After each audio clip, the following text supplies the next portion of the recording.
Good evening, ladies and gentlemen. This is going to be an interesting time. Yeah, it sure is. Man, it's been how long since the original game?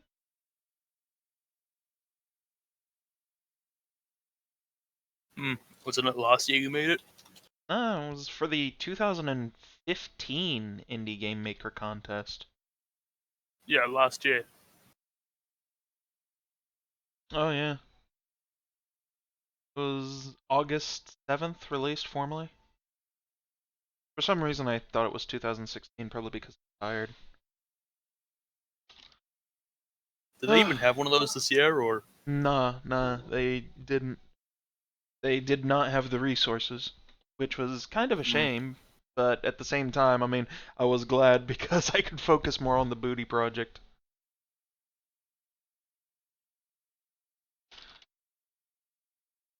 Trying to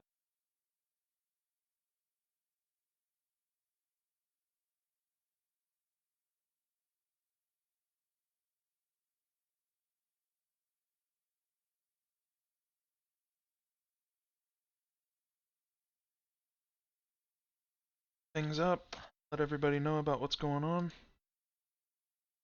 Oh wow, chat's filling up already. Hi, Anomalous.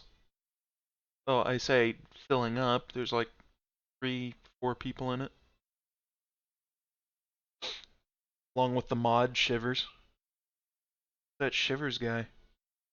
I don't know. Should ban him. Don't do that.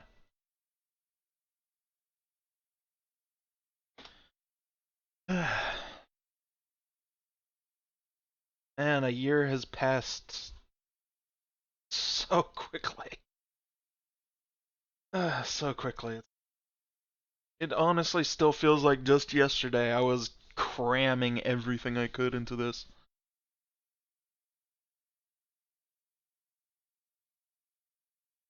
Alright, posted about it on the usual haunts. This is what happens when you have a phobia of closing certain tabs. How many tabs do you have open out of curiosity?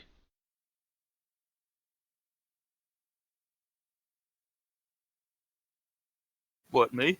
Or Anomalous.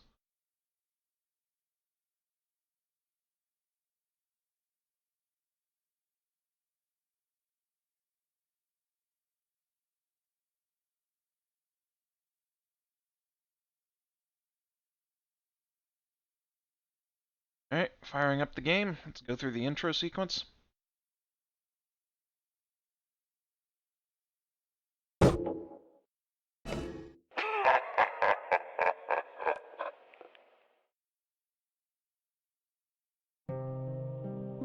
In 1908, a meteor exploded over the surface of Siberia. Labeled the Tunguska event, it was classified the largest impact event in history.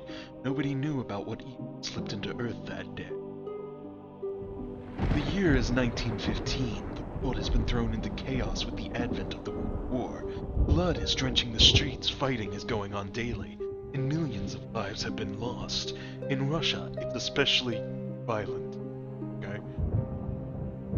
Well, you did a better job than John St. John did in that Master. That's not exactly high praise. Oh, hi, good to see you. Hey, Hey, Kadrakon, what's up? I am Mike 12 or H2 guy or whatever the fuck you want to call me. I did the weapons for this game. Did the weapons, the art, the enemies, several Yeah, textures as well. that's right. I did do like I think about half of the enemies. Actually, I think pretty much all of the no. I know Blocks did Morena and the air. I did all the stuff that had animations. Right. Oh. In fact, I actually went to my imager, whatever the fuck you call it, when I heard this was happening and dug up some gems from in here. What's that fucking thing called? The screaming thing.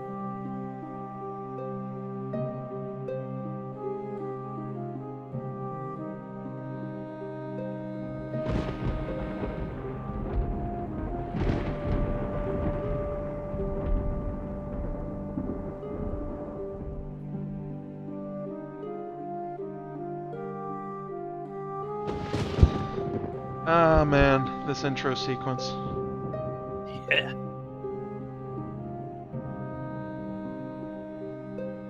Yeah, I'm not gonna lie, K-Dragon, I was not a mapper, and it showed.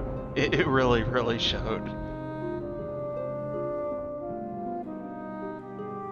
Hey, Bob. Hey, TTA. Hey, TFP. Hey, Nuclear Potato. Mike, let's start off with the obvious question. Do you have any happy memories of this? Kinda. There's a lot of things about it I liked. I do remember wanting to fucking strangle blocks on several occasions. Yeah. Especially over the fucking screaming enemy and the fact that he, when I handed the design over to him, he completely fucked it. Yeah. And there's, like, purple all over the weapons, every single one, for some reason. Yeah. Oh, you're talking about how Blocks likes to dip every weapon he gets in Vaseline?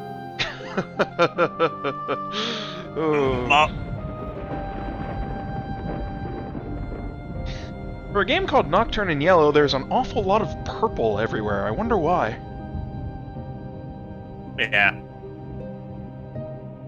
Yeah, it's a pretty tiny boat.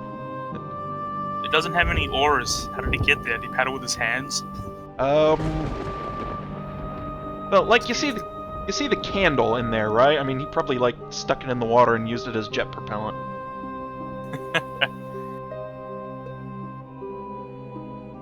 This has the best first-person spear in any game. It's a good the spear is probably like 90% Mike. I was considering like using a lance or a combat knife, but Mike pointed out that there was very little spears in any first-person game. Yeah, and I also had some assets that I was able to reconfigure into basically turning. What I had was I had a sword left over from. It was going to be the Gmoto sword, but like I took way too fucking long, so Gmoto guy went he got some pretty cool looking sword from I think Sergeant Shivers. No. He actually ripped it himself. It's from Neptunia. Well, he got it from somewhere, so I had to singlet it around. Didn't really have any other use for it, so I decided I had a middle swinging frame, and I took that and basically used, like, with some references, I put it on a rod, kind of gave it a thrusting animation, took off from there.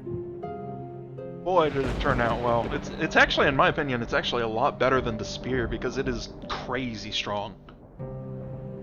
Also, my voice might sound a bit shit, because I had to have a bunch of teeth removed. Sorry to hear, dude. What happened? Yeah, sucks. You have tooth surgery or something?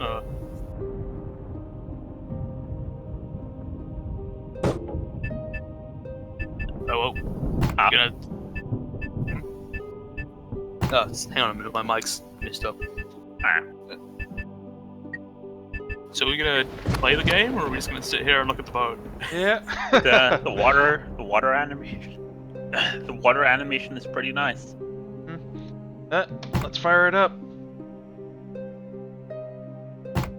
Let's do story mode. Might as well do story mode. We'll save the arcade for later, and it's been forever since I've played it, so let's just go on Risoluto. The difficulty... Isn't that a type of pasta? The difficulty settings in all of this are really the most low effort possible thing, and that's probably because of all of the time limit things. So rather than actually change enemy placement or item placement or anything like that, all it does is just modify enemy health and damage. So on the lower difficulty, everything does less damage to you and has slightly less health. On the higher difficulties, everything does more damage to you and has more health. It is so low effort.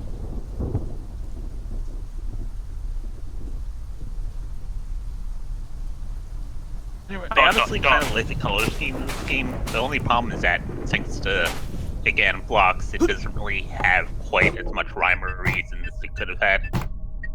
It's purple everywhere. I like his fluffy shoulder pad. Yeah. It's a nice little design. I tried to go for a little combination of useless book nerd and Castlevania protagonist, and the old Russian pictures that depicted warriors. I remember when Nocturne in Yellow came out, I was kind of obsessively scouring YouTube, looking for all of the LPs people were doing of this.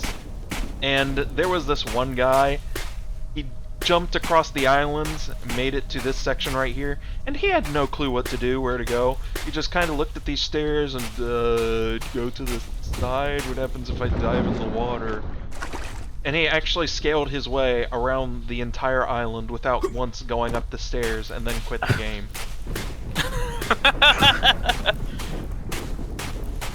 Fucking amazing.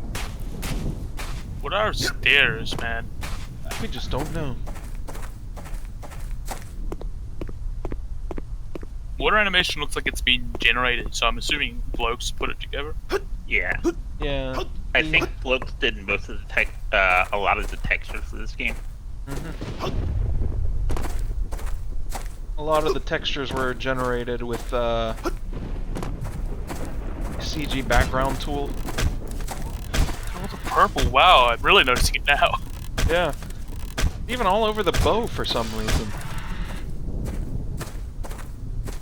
Like I said, for a game called Nocturne in Yellow, there's a whole bunch of every other color.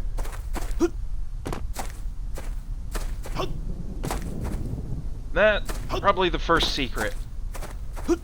There's usually about 2 satchels in every single level.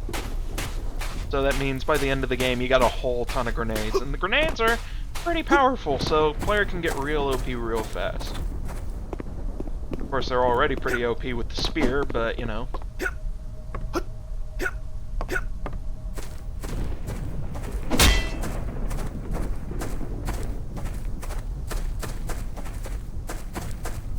Reminds me of bugged jumping mechanic. Bug jumping How mechanic? do I crouch jump? Yes.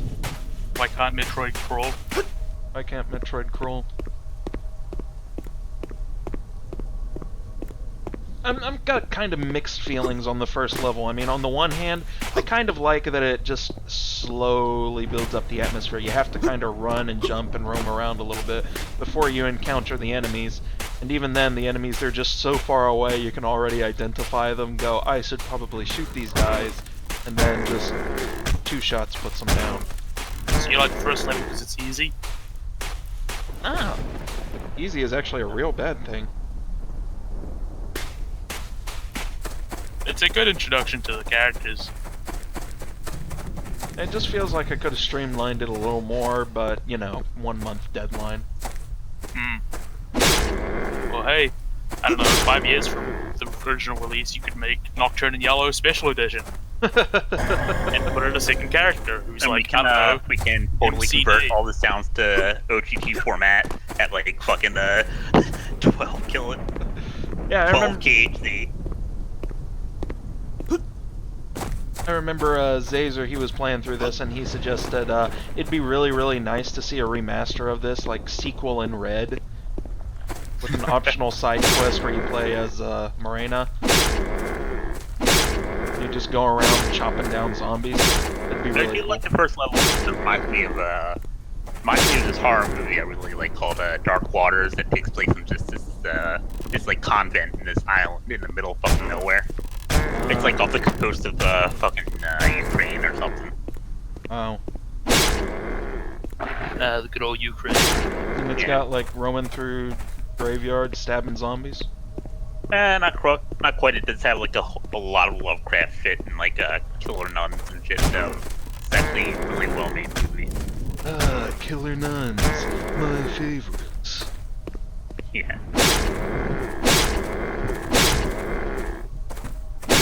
Make a sequel to it and call it Nuns and Ammo. So it's basically the same movie, but the nuns now have Uzis. Oh yeah. Shadowlink, he discovered quite a few speedrun strats about how to bypass some of this. Like, there's a way to get to the exit of this. There's actually several ways to get to the exit, bypassing the final battle of this map completely.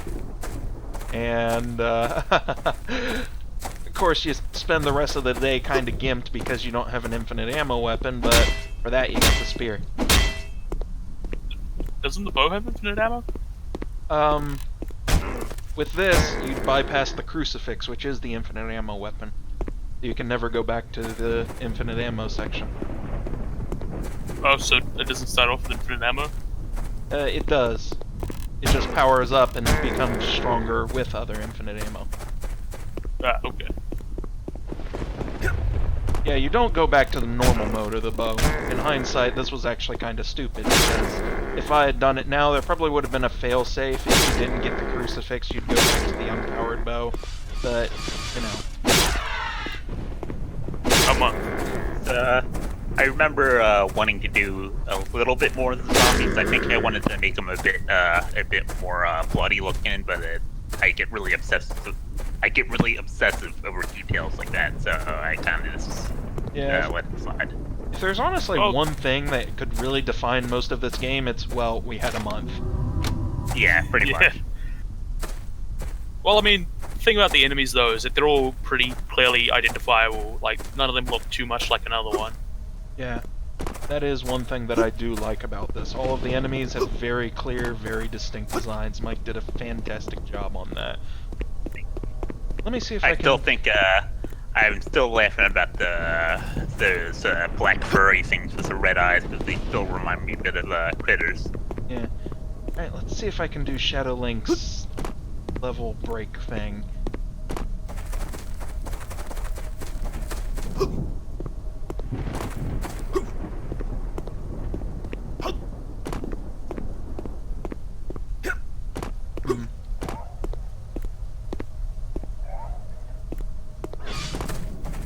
Aha!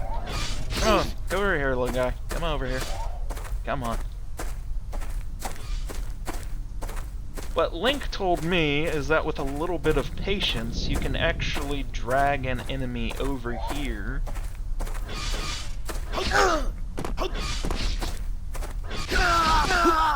Damn it. It's like a scuttlebutt jamboree. Yeah. You could use the enemy, jump on top of him, then jump on there, and run all the way to the exit. Which is really, really clever, actually. But Link is apparently more skilled with it than I am, and I almost died trying to do that, so I'll just let him explain the finer points of it. The bosses were shit, though. I will not lie in the slightest. By shit, I mean too OP.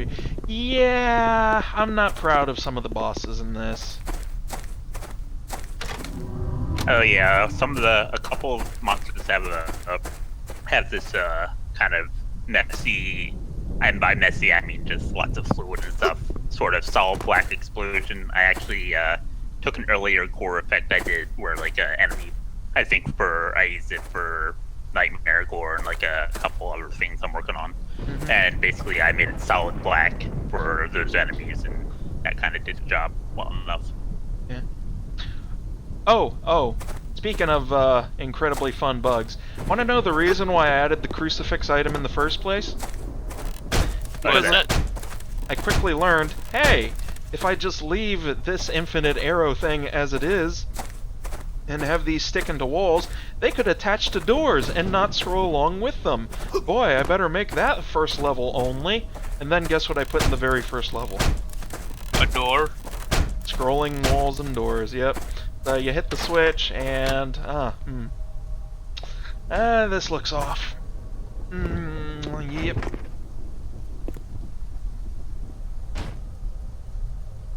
You could always pull a, Symphony of the Night and have it start off with the boss battle and you get the crucifix there. Yeah, if I was to remaster this now, that's probably what I'd do. You just start off with a boss battle right away. Or, well, not right away, but rather than slowly approach enemies, Marina would just come to you on the beach and fight you there.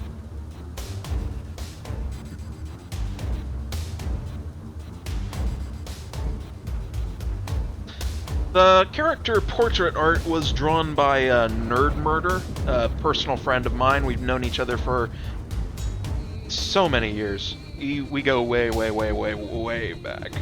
And he did a pretty good job with the character art, considering.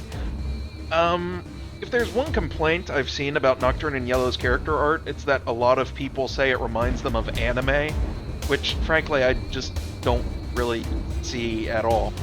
And especially it's pretty anime. Well, considering Nerd Murder's primary source of inspiration is comic books, and he took a lot of inspiration from comic books for his character design, I don't really see the influence. It's the eyes are really shiny. But eyes being shiny happens in real life, dude. Eyes are They're very shiny. very shiny.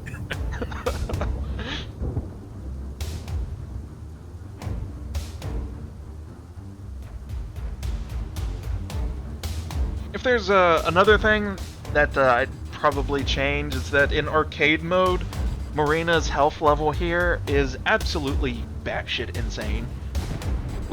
In story mode, you're supposed to lose the fight, so her having a lot of health, not really a problem. In arcade mode, she has a lot of health, you have to whittle her down, and it very, very quickly becomes an annoying bullet sponge.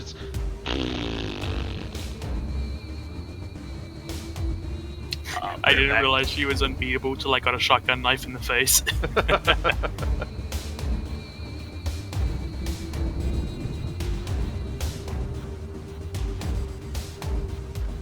Yeah, that's another thing. It's not really clear that you're supposed to lose this fight right out of the gate, especially considering Morena's kind of taking it easy on you. She's nowhere near the monster that she is in her second fight, but...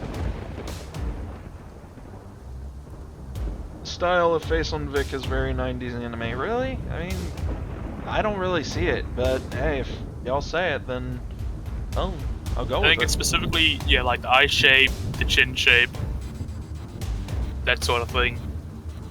Hairstyle too. I'll just take your word for it because I really don't see it. You're blind to the anime. It's corrupted your life. Well, I think it's less that and more people are just kind of... Well, take what we just watched, Shivers. I mean, for the record, we just got out of watching an anime called Survival Game Club. None of the characters look like that. That's because that's incredibly anime. Your game is lightly anime. There's a level of this. It scales. There's levels of anime, is there? Yeah. Yeah, there is. So this is like back me up level on this. 2 anime, and then what we just watched was level 99 super god tier anime, right? I'd say it's a good level 12. Yeah. I just have to come in and say that everyone's arguing about it being anime or not anime, and there's actually a very specific style for this. It's westernized anime, and I know an artist that I follow that draws in this very specific style. His name is Mark Crilly. Oh, so what Good, you're we got saying the is that expert. what you're saying is that it looks like Avatar: The Last Airbender. No. I'm saying that it's using like Western art styles found in like comic books to draw in a more anime type style. If you see any of Mark Crilly's mangas that he drew, it is very similar to that style. I have no idea who that is. I'm sorry.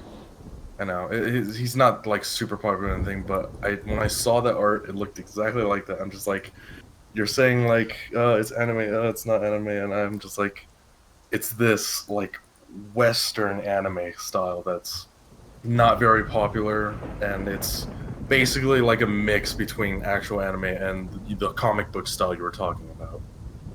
This battle is totally a top 10 animes fight. Yeah, I can see it. Yep, it is. Should have had her insert an unavoidable attack into her attack pattern after taking enough damage.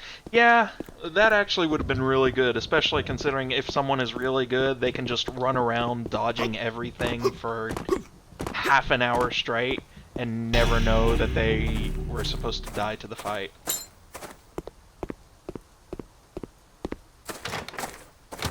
Well, there's that quality arrow again. And then we get the crucifix, which increases the ammo count and is supposed to not let problems like that happen ever again.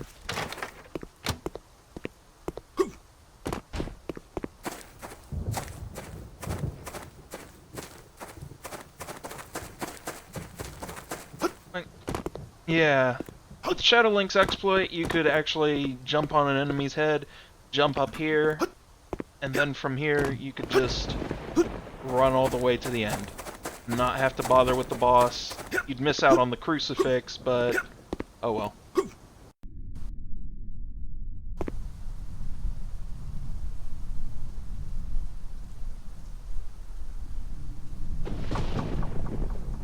Yeah, Turret is correct. This was made in a month for a game jam. Indie Game Maker Contest 2015. Make a full game in a single month, about an hour to 2 hours. And we made this. It's 6 levels, a lot of weapons. Well, a lot of weapons, more like a single weapon with a lot of modes attached to it. And it's a bit, not Castlevania. Library goes around stabbing vampires and zombies, and there's other stuff happening eventually. So wait, Term, what happens if you do win the first fight? In arcade mode, just move on to the next level. In story mode, it is impossible to win the fight, which is not something I'm proud of. I probably should have had something happen if you could actually beat her in story mode. What do you mean it's impossible? Like they have infinite health? Yeah, they have constantly regenerating health. Every tick, they are given 9,999 health.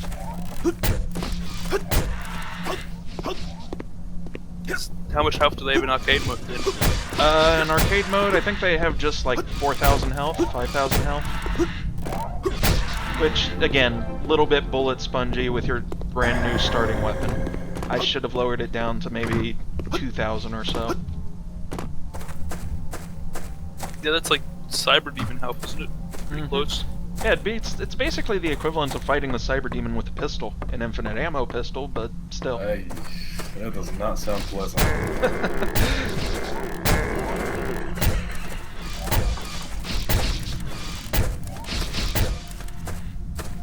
Is there a way to tell the arrows to disappear? Yeah, and a lot of mods that do the same thing, sticking to walls and such, they kind of fade automatically after a little bit of each time, but at the moment, if an actor is attached to something, there's really no way to tell it to move along with a sliding wall. If it's on the floor of a sector... Oh lord, the Bach. These guys. I love these guys a lot. Their AI is actually a little bit advanced for how low tier they are, but... Anyway, there's no real way to tell an actor to move alongside a sliding or moving wall. If it's on the floor or on a ceiling, then it can move with the sector. It can move up and down. But if it's next to a wall, and that wall moves, it can't follow.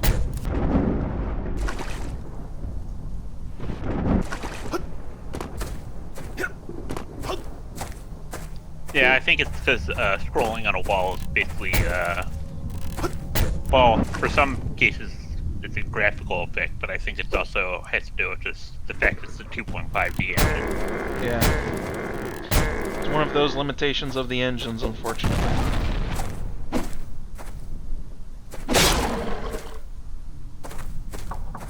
I really like the Bach. The Bach is great. The Bach's AI is actually kind of advanced. You can see it in action right now, but basically what it does is it maintains a constant distance from the player, and then every now and then it just lunges in with a bite. But it tries to maintain that perfect distance constantly. A little too far away to spear, but it's constantly strafing, so it's difficult to hit with the arrows. And if it's too far away, then it doubles its speed and runs in close. If you run in close to try and spear it, then it retreats away very quickly. And I think that's a pretty neat little touch. It's wasted on a low tier enemy, but I was proud of it. I thought it was neat.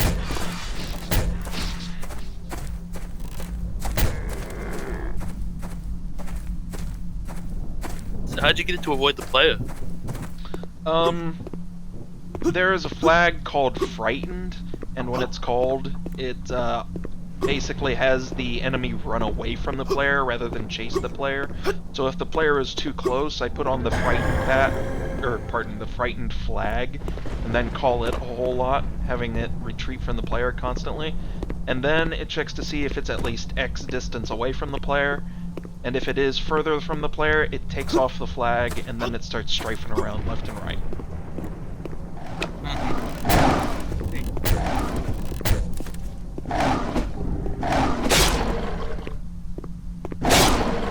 The effect on these monsters are really, really cool. Mike actually put a little bit of effort into the details of the monster, which you can't really see because it's transparent. Let's see if we can just... If we can freeze the monster, not still too transparent to really make out the details. I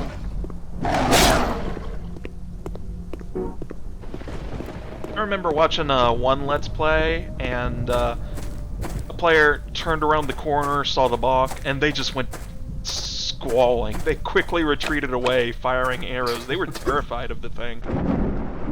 Not entirely sure Yeah, why. you can kind of see it. It actually kind of has legs, has some like hair follicles. And you can see the silhouette of all the fur and shit. It is a dog. It is a warped, malicious demon dog, but it is a dog nonetheless. The Cheshire Cat from hell.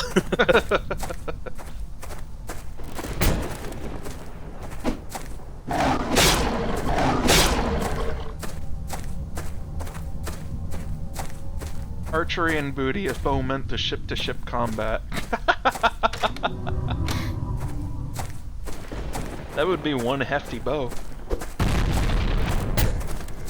It's the ballista like they used to have on those Greek warships. Yes. Hey, I hear booty will have lots of docking. Oh. Next up, we'll have symmetrical docking, huh? Well, I guess I know what Mike wants to draw. Oh boy. Yeah, I bet you're really looking forward to when everything is finalized and you have like 12 planets worth of enemies to strike. Yeah. The planets will probably be done like painkiller style, so there's probably going to be maybe 3-4 different types of enemies per planet. Yeah, it's probably best. Should probably run back and quick save. I'm not going to die to this boss, but you know, just in case. On attack. Better safe than sorry. Yep.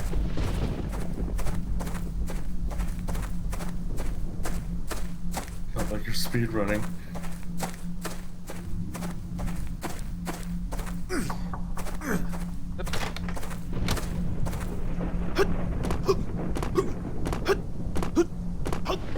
Wet symmetrical docking noises. Lid.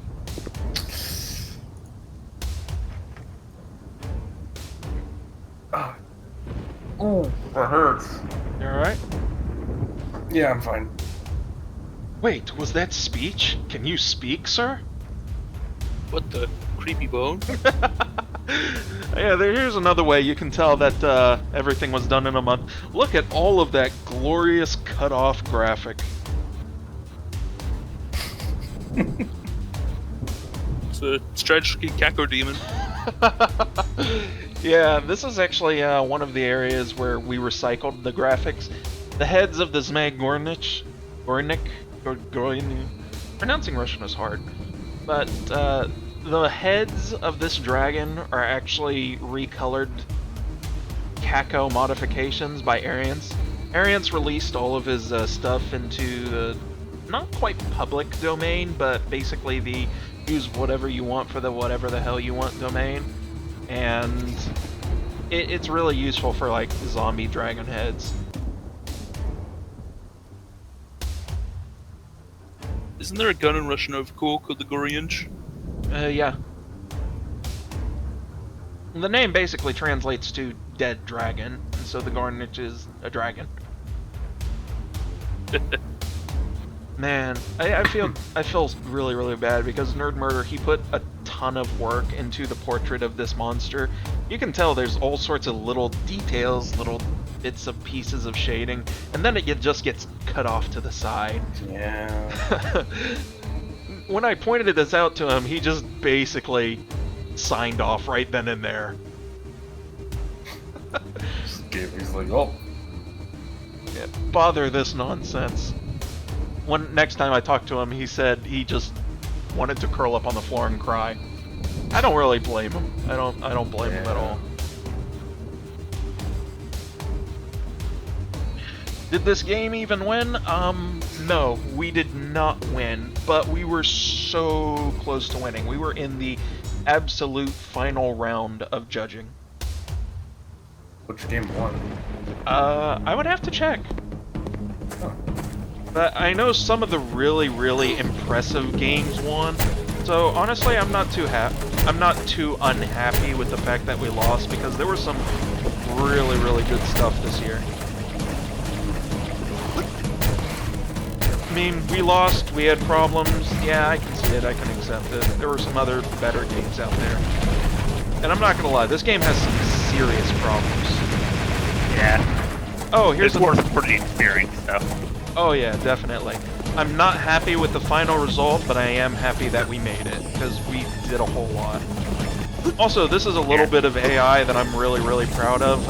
You can tell that the Zmegornich, it's three-headed, but as each of the heads die, the other heads get faster and more aggressive and upgrade their shooting pattern.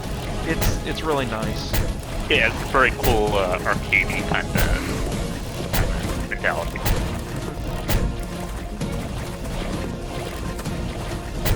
Are we meant to attack the body in this fight? If we kill the body first, then the fight ends automatically, but of course we've got these heads spewing fire at us the whole time. So yeah, you could totally kill the body early, but killing the heads first is probably the advised way.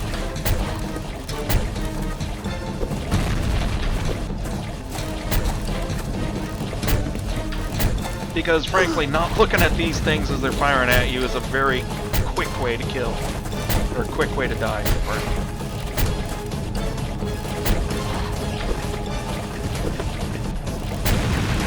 Alright, there's the final head.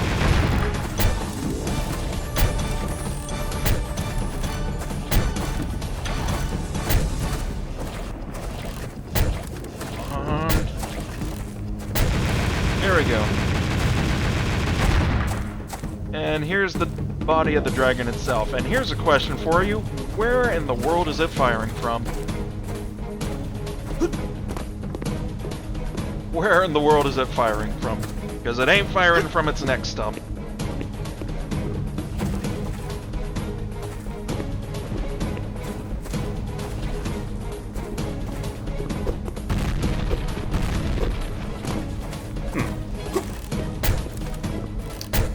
It's firing from its coconut. There we Power go. of the haunted soul. It's got the fiery crotch. Or that. I guess that's what happens when it spends too much time with the Giga Maidens. Was that a level up tune? No. The joke wasn't that funny.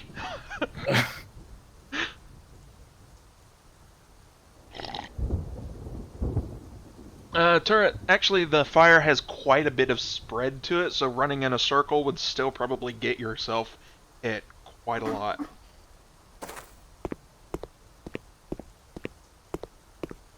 Releasing belly button breath! Oh, gross. Ah, gross. Oh. Alright, and then from there we get the shotgun bow. Shotgun bows are pretty much mandatory. Or shotguns themselves are pretty much mandatory in any first-person shooter. I've had a long-running theory that basically you can judge an entire first-person shooter by its shotgun, and if the shotgun is bad, then the entire game is bad.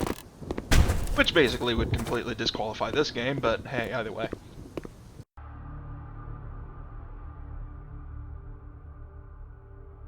To be fair, we do really well in the barrel and crates criteria.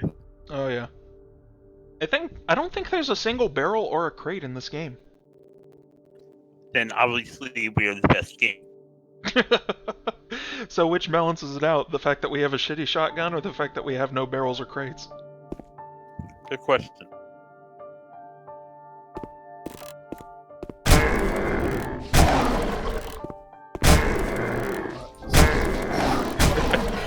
Local YouTuber shunned by fans after forgetting to ask what's up, guys.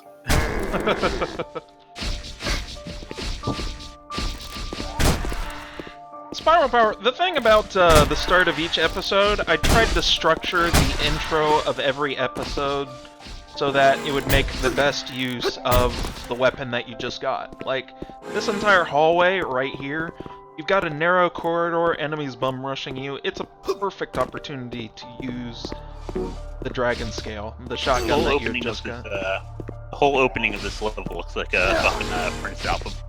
Yeah. Oh, with all the colors and the symbols and shit. Yeah. All they're purple. Yeah. Oh shit, we got a rap album here. Green and purple, green and purple, green and purple. Thanks, Doc. Yes. Why does the screaming baby monster exist? Oh, I am going to talk at length about that. Yeah. Is this the pentagram room? Yes, the pentagram room. This is the room where I had the worst fucking time making a pentagram in a ceiling. I spent, I think, 4 hours in a stream trying to make a single star in a sky. It was a dark time for everyone involved. I think Shiver still has the, I think Shiver still has a, screenshot from when I was trying to do that. I believe I do.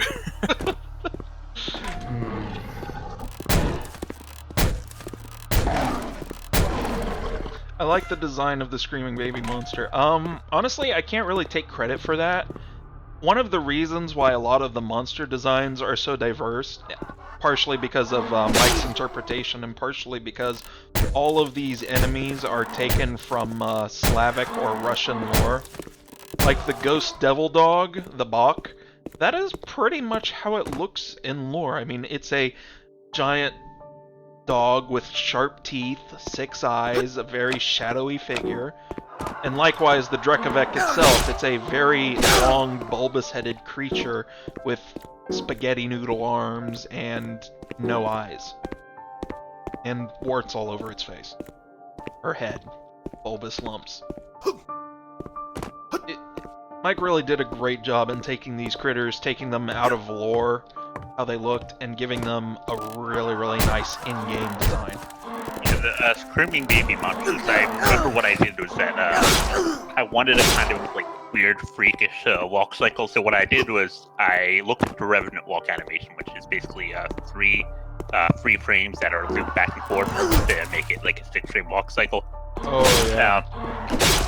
And then I gave it these fucking dangly limbs, and like I looked at that for reference to make sure everything animated right, the Revenant walk cycle, and the way the arms and legs move, because it's just a fucking weird walk cycle. And I basically worked off of that to make the tentacle arms and legs work right. Yeah. Also, unsure if I got answered on the name of the artist who did the cutscene profiles. That would be Nerd Murder. All one word, just Nerd Murder. You can check out his Tumblr at, well, nerdmurder.tumblr.com. But he's a cool guy. Great guy. Wow, look at this texturing. Shivers, look at these textures. Wonderful, repeating textures. It's beautiful. Lick it up. To be fair, you had a texture budget of good thoughts. Yes. That is correct, TFP Bride, Nerd Murder.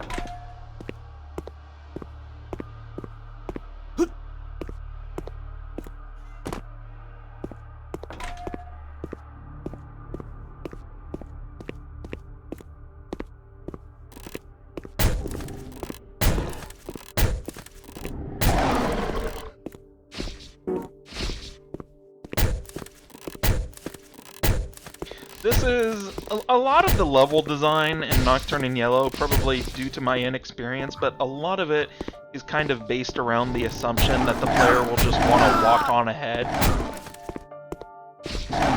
But I noticed people in Let's Plays, they were being very, very cautious about things. Very, very few of them actually charged on ahead. A lot of them just kind of took it slow, peeking around corners, seeing what's up. And I'm not entirely sure what drove that mindset, but I probably should have really accommodated it. Like, right here, there's no reason to just kind of rush in, especially after the box just dive at the player right away. You know, oh, hey, this room has enemies. I probably shouldn't charge in. And yet here, I've got a nice little encounter setup behind a pillar, which is based entirely upon the idea that the player is going to want to dive in. Ah, I found it. There it is. I think the reasoning behind that is the setting and enemy design in the game makes it a little bit spooky. So, you know, you have those Let's Players, and usually a lot of them like to play spooky games and react. And I'm pretty sure a lot of them aren't actually familiar with, like, original Doom gameplay styles. Yeah. So, when they play this thing, they've never played, like, OG Doom, where, you know, you're supposed to be running and gunning. And, you know, if a Doom player picks this up, they'll know, like, you know, you gotta run around, move fast, shoot things and stuff. But you have someone else that's completely unrelated to Doom pick this thing up, and they'll think it's, like, this slightly horror-themed first-person action game thing. But because of the horror aspects, you know, they're gonna want to take it slow and be a little more cautious than if it was just running in, ripping and tearing. Yeah, I can believe it. I can believe it. Speaking of which, there's this thing, and if there's one thing that people remember from Nocturne, it's this bastard, the Drekavac. I love the Drekavac. I love it. Yeah, weren't we fucking calling it Shrekavac for a while? Yes. In the higher Oh yeah, I have a GIF I did from you when I first did the preliminary animation for this. Let me post it in the chat. This is one of the most favorite enemies I have ever made in anything. I love the Drekavac. I love them so much. From the top of their bulbous, misshapen head to the bottom of their noodly appendages.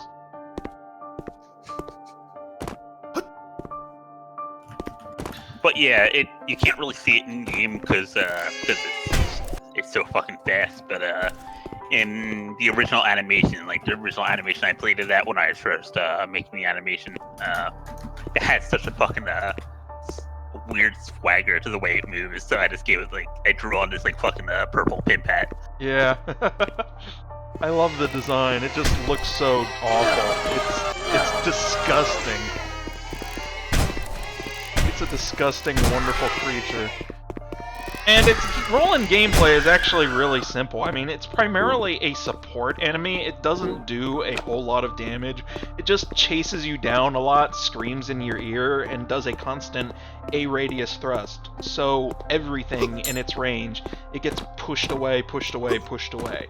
And I think for players, this really just instills a feeling of panic. Because positioning is important in early FPSs, and so an enemy that kind of pushes you around into other enemies, that's a bad thing. That's awful. Yeah. It doesn't really do a whole lot of damage. I mean, if it's right next to you, it just pushes away, and you can see it's minimal damage. But that's still enough to really mess things up. Yeah, I wouldn't say so much as it doing physical damage, more of it doing mental damage to the people playing the game. Yeah.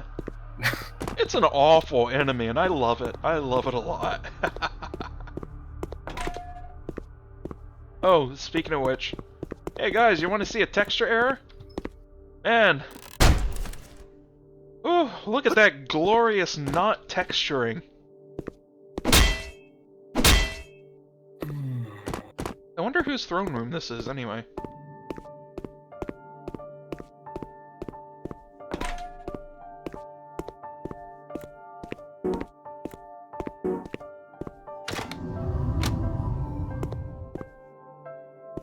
Ah, hey, Pancake.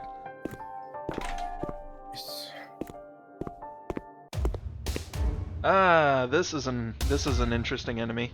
You can also see, again, it's kind of cut off on the side right there, but this enemy is actually not original for Nocturne and Yellow.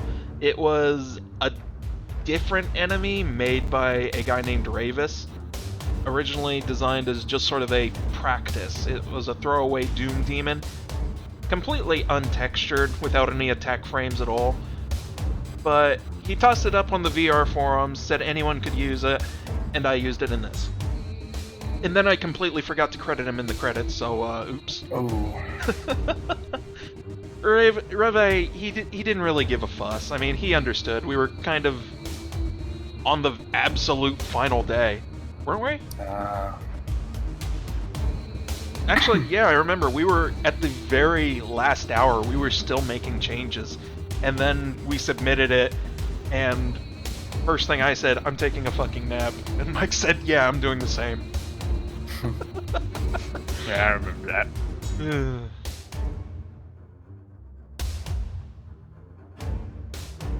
Yeah, this fight is RNG based, partially because the fireballs he throws can actually spawn other fireballs that shoot other fireballs, so it's kind of entirely luck based, not really a good designed fight. I like the idea behind it, that there's this one guy locked in a single area, but he kind of makes the arena itself work against you. But I think probably a better way to do it, if I was making this now, it'd probably be he'd be spreading the fires out of the oven. Like, say, the library books that are right next to the fireplace, those would catch on fire and start shooting at you. And then the pews next to the library books, they'd catch on fire and start shooting fire at you. It'd just be a very slow approach, fire spreading throughout the entire room, bit by bit, rather than just turrets spawning throughout the entire thing. Also, again, look at this glorious lack of texturing. Delicious non-textures.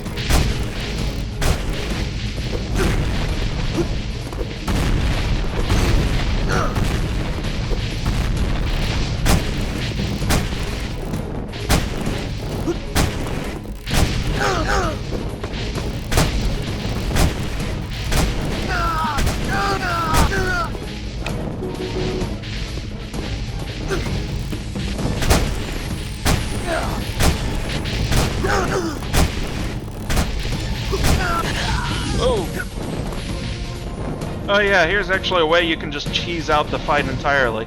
Because projectiles are blocked by actor decorations like this, you can just hide behind one of the candles and just wait out all of the fires. Also, the fires bleed for some reason. What? Yeah.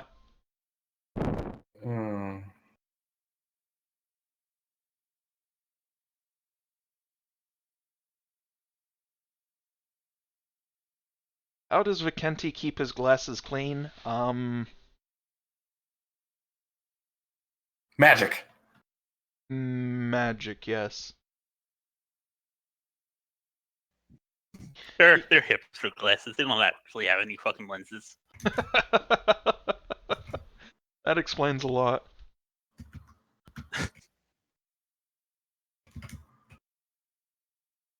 Yeah, I'm not sure if it was you that showed it to me, Cajacon, or if it was someone else, but I noticed very quickly that kind of became the go-to strategy for cheesing this boss out.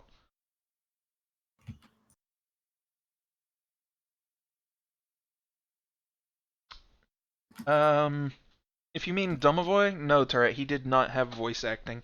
In fact, his sound effects are actually kind of interesting in that every single sound he makes is a variant of a flamethrower. It's a creature that doesn't really sound like a creature at all. It sounds like a flamethrower or a fire. Of course, you look at the text and he's got like some kind of redneck country accent. I was dead the moment that thing arrived here, boy. Yeah, I kind of also hear a "Oi, governor," sort of Come here, boy. sort of shit going on with his voice. Come on, boy. I'll like a cup of tea before I go down to poop.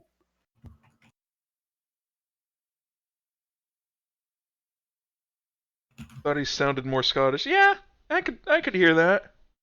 I could hear that. Some kind of rural country accent. Could be like Southern American, could be Scottish, could be... Or he could be from Ireland. Do I look like I know what a dang candle is? I just want a photo of a hot dog. Then, whoo boy, this texture alignment, this is real bad. I still need to work on finding a way to do a bit crushing impression.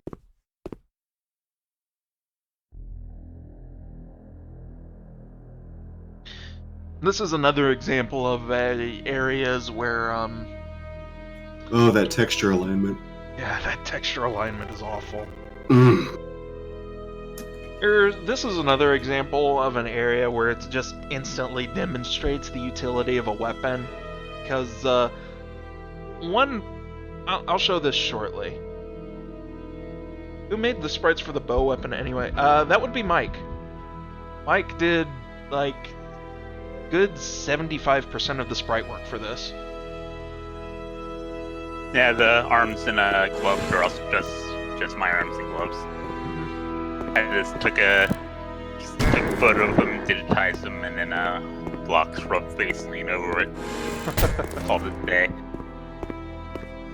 I love that corridor. Just take a bow and shoot it down. I think this was actually the very first map that was made.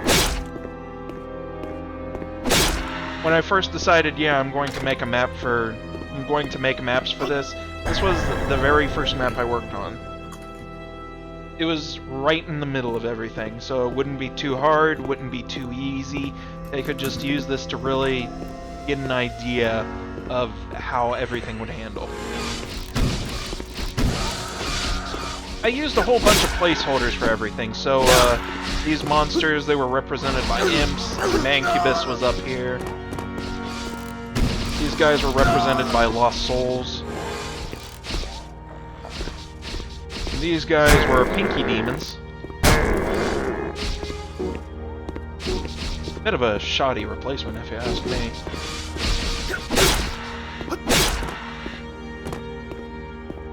Yeah, it's kind of surprising, Cagercon. I actually kind of like this map. It's not my favorite at all. In fact, I would say that the only good map throughout this entire thing is map 7. And turret 39, that's because blocks shaded over everything I put in the game. That might also be at CageCon.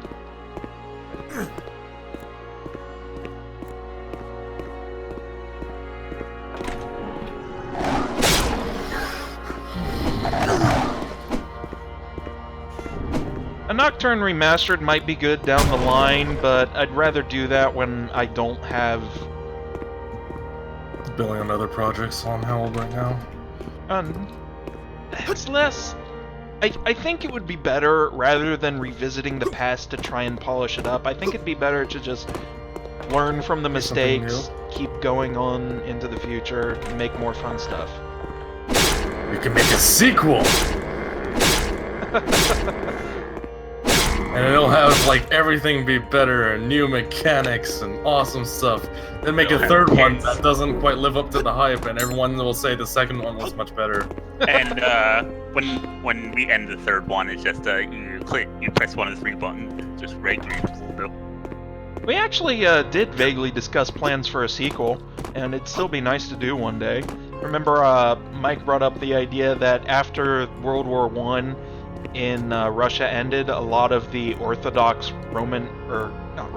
Orthodox Russian Catholics were getting exiled, which Vikenti very much is, in case you haven't noticed by the Orthodox crucifix.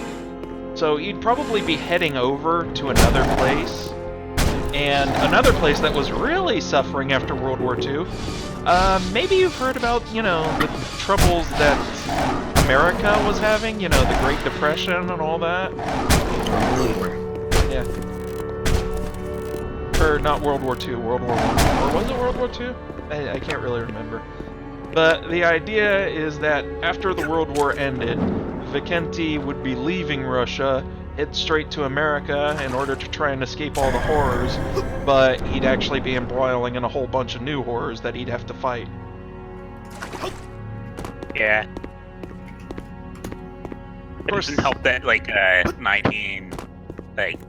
1920s shit like that. That's Lovecraft territory. Oh yeah. The Having to tens get and lost at sea. the 10s and the 20s, they were not a nice period of time at all. Does America have cool spooky folklore? Yes, actually. There is a lot of urban legends around America. Some of the stuff is incredible. Not just like quote unquote urban legends, but also like just a lot of the rural stuff. It's really fucking weird. Oh yeah. Ah, thank you, Zakin. Thank you. My history is quite shoddy.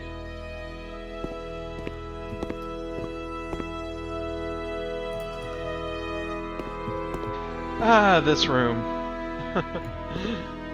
Also, one thing about all of the monsters not having rotations, technically I'm behind this monster.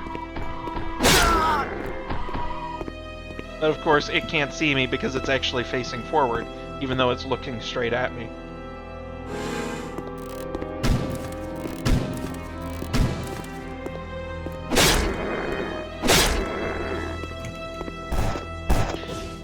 Ah, this is the... Clinton Road. I remember there's like a video on some Spooky List channel, and it was like had a thumbnail just of the road. And later on, like a week later, they changed the thumbnail of it so it was just road, but there was a very subtle Hillary Clinton photoshopped over it. There's these enemies, the Allah. Boy, these enemies are creepy. One of my favorite designs of the enemies. Yeah, those things genuinely wig me out a little bit.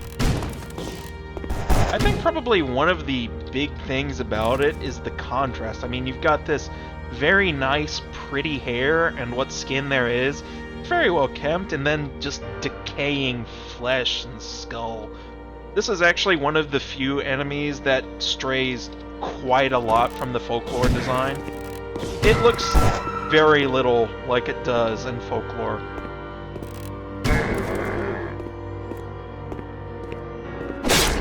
But I still hit it. With a face like that. the actual folklore design is that it's got a beautiful woman's body, but the legs are replaced with a draconian tail, and it's got dragon wings and a beautiful face. So yeah, not very much like this at all. Yeah, that'd be very smexy instead. Yeah, it would. Not very appropriate for a horror setting. Yeah.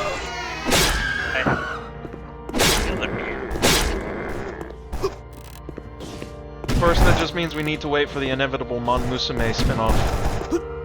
Yeah. Uh-huh.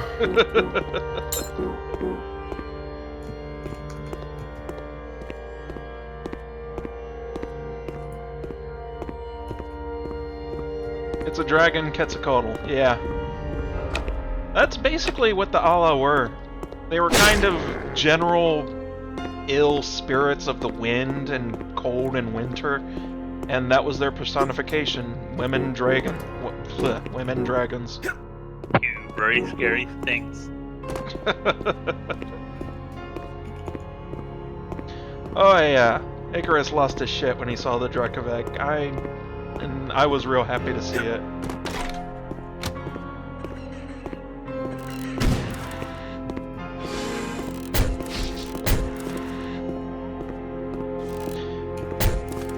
Where did we get the sound effects from, especially from the monsters? I did all of the sound effects. There are a couple that are nicked from Freesound, but generally all of the sound effects, they're stock sound effects that I have edited profusely. Like this sound effect of the Allah hissing. That is a combination of water boiling, steam kettle hissing, a cobra hissing, and a woman sighing. And it just sounds so ethereal and eerie. H Nocturne comes never. Well, you heard him, man. Mike, get on it. Yep. You got a lot to work with. So when can we see? What kind of sex scene would the Drekovec have? Oh.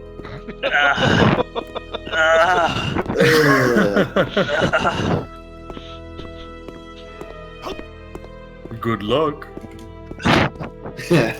You'll need it. I mean, anytime you talk about designing your own sounds, just remember that live stream where you were making a door opening noise and you used like a squeaky toy thing. Yeah. And it actually started sounding really good, and it just made it hilarious. Sound effects. One thing I really like about sound effects is that you'll always get the most unlikely results from the most unlikely effects. It's really quite wonderful.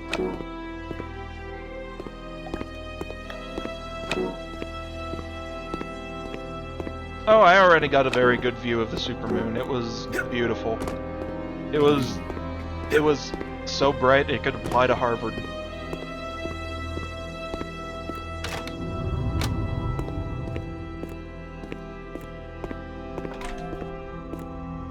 Oh man, this texture. Ah, look at this texture. Stretching. I can't wait till I catch up to the stream.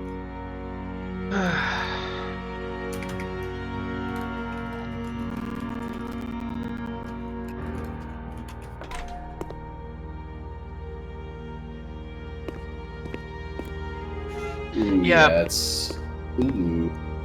Yeah, Putintain is correct. The Vaginoi, they drown people and keep their souls in jars, which is why they shoot souls out of you. Of course, they kind of lack a firing animation, so they look more like they're just kind of doing a truffle shuffle at you, but that's what they're firing at you. They're firing souls, which is also why they scream on impact, because that's basically other people hitting you with their entire body.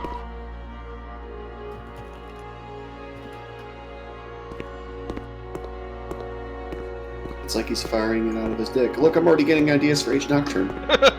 Oh god.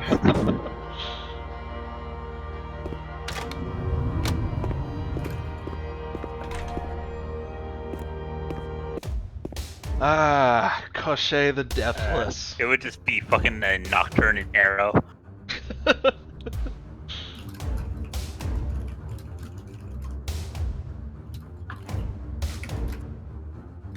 The way the hand is moving and the color of the soul. Oh no. Yeah, Crafter, using souls as a weapon, pretty much a complete waste. The original idea for them is that they would only exist on maps near things of water, and they would shoot water at you. Like real jet streams of water, which would do a lot of damage, but turns out I'm not a good mapper. So making every single area with a Vaginoi have a water pool, that quickly became something I was not able to do.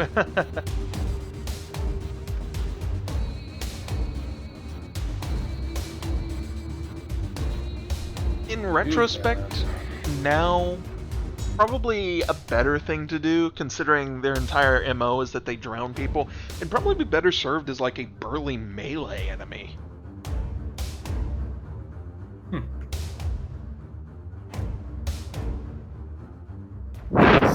Butt pain. I remember butt pain. Sneak up Nobody behind fucking you. appreciated butt pain. I remember playing that on Xandrinum and wanting to strangle like half of the people on that fucking server. Butt pain was interesting, but it got it it was designed with one goal in mind, to piss off a specific person, and it pissed them off a lot. So, you know. Victory. Butt pain was. Would this person have written a mod similarly named? That was very Yes. strange. Yes. How did I know? Butt pain was ahead of its time. It was too good for this world. Yeah.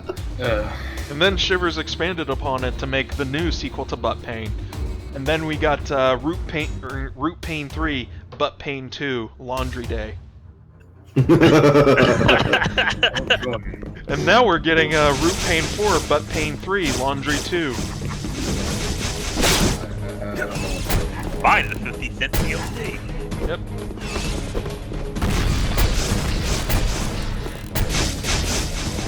Here's something.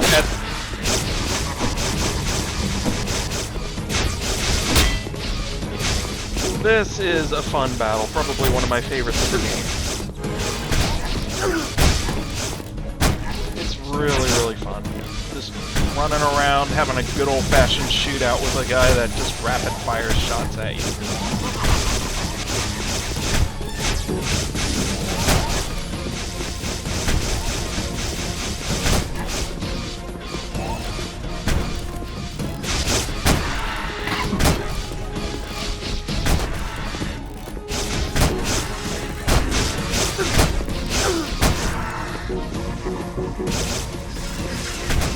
The fact that the enemies actually drop stuff, like they drop souls and they drop ammo, that was very much a last-minute addition because a lot of the testers were complaining that the battle's too hard, so I had no real clue how to balance it, so instead I just said, oh, okay, well, I guess the minions, they drop ammo now.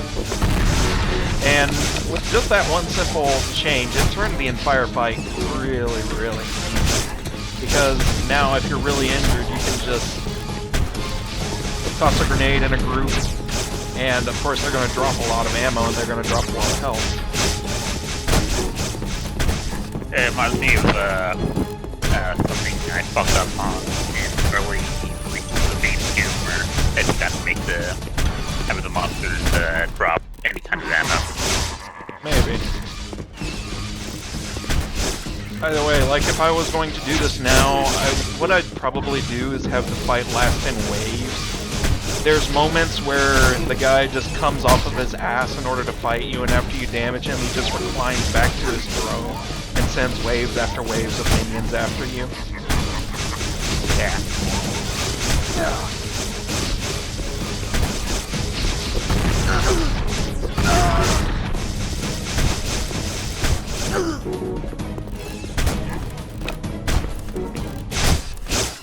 Woohoo!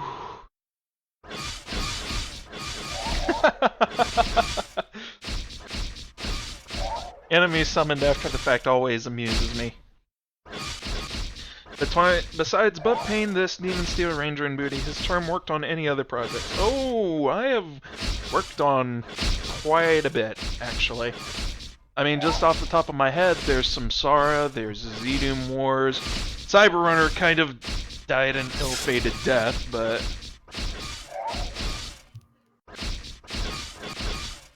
Have I played Hotline Miami? I have one of the Hotline Miami games. I'm not sure if it's 1 or 2.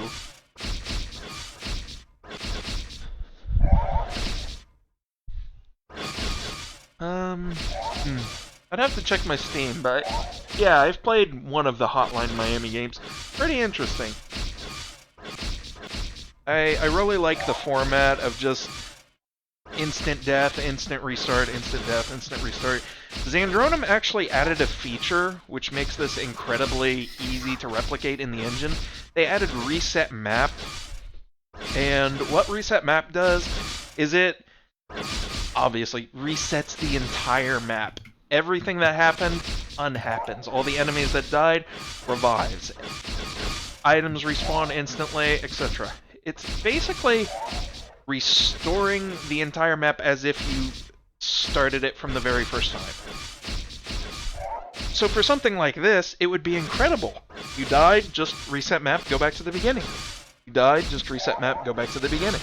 You wouldn't have to worry about death scripts, you wouldn't have to worry about saves, you wouldn't have to worry about any of that. Just use this feature and start again. But guess what isn't in Z-Doom?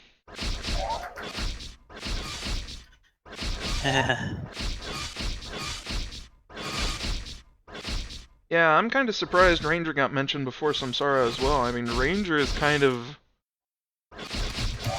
I won't say an old shame, but it's a very simple project compared to the stuff that I did later on. It's just a dude and maybe 3 weapons and a whole lot of awful code. Seriously, there was a lot of really awful code in there. You probably got started from Marky. No, I actually credited people, so... Yeah, I'm really sad that Cyberrunner died out to engine limitations as well. You probably could recreate a lot of the stuff nowadays, especially if we were going to focus on GZ Doom compatibility, because GZ Doom doesn't really have that problem, because now everything that's been converted to a floating point can handle much greater values, including speed. So, yeah, you could play Cyberrunner and GZ Doom, you could go super fast and nothing would really break.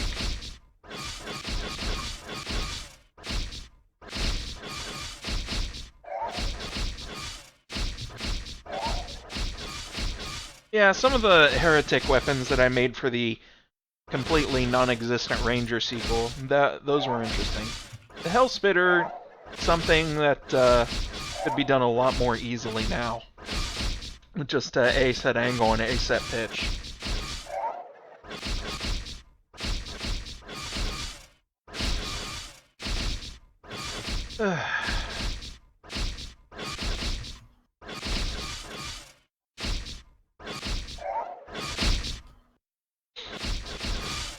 Who is he? The master of this place, of course. At this point, I'm pretty sure everyone's already figured out where the story is heading next. So I figured, yeah, might as well just completely throw it all away and go, yeah, you already know, dudes. You already know who it is.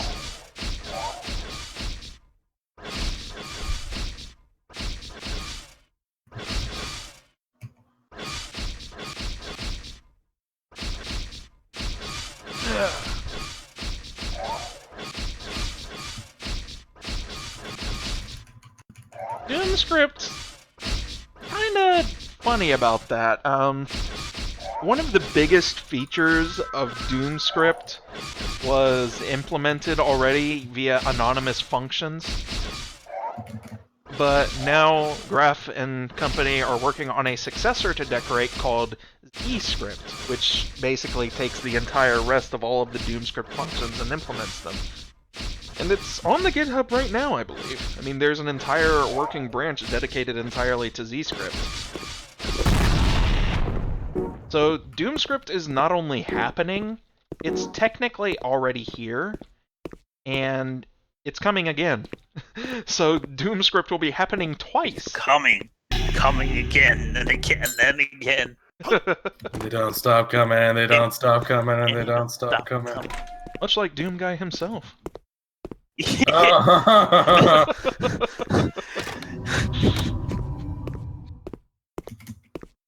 Yeah, the spiders are helping. Spiders are helping.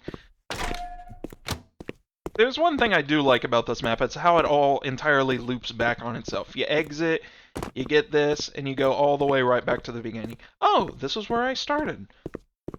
You head back into here. Oh, this is the exit. This is the door that I saw that was inaccessible before. And then from here, you can go straight on to the ending.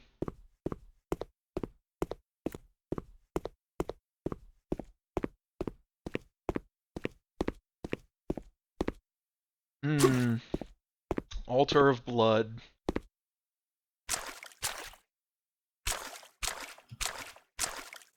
It's a pretty deep pile of blood, judging by the footstep sound effects. Remember when you made that post about if Doom modding languages were anime girls? Now I'm imagining H-Doom modding languages. Oh my. I still like the that one graph of like all the different Doom ports in their communities, and somebody on I think somebody on VR took the Z Demon column and just pumped up the gamma to like 2.5. Yeah, that was incredible.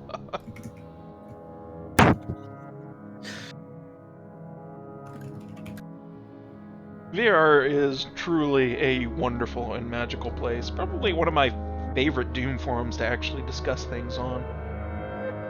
Yeah, it really cuts away a lot of the bullshit you run into in in a lot of reforms, since like that's the one thing good thing about anonymity is that people are less afraid to beat around the bush about shit.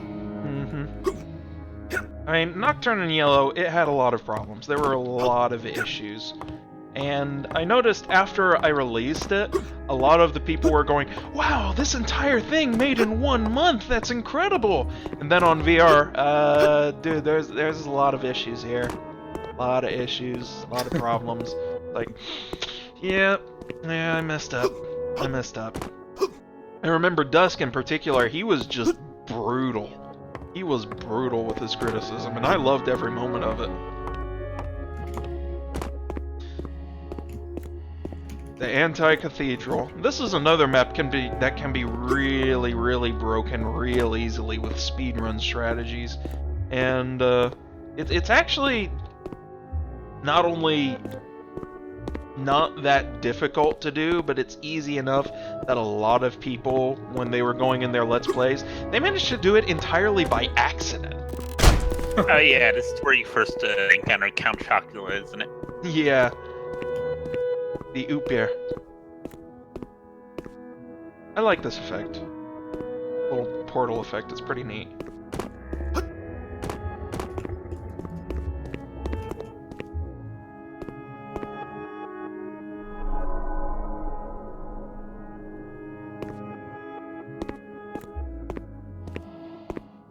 This is where you first encounter the Oopir.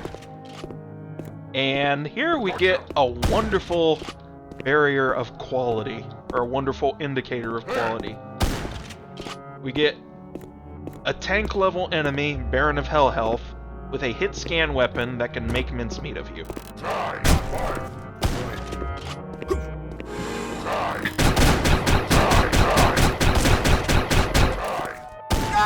Just takes 3 shots and you're dead.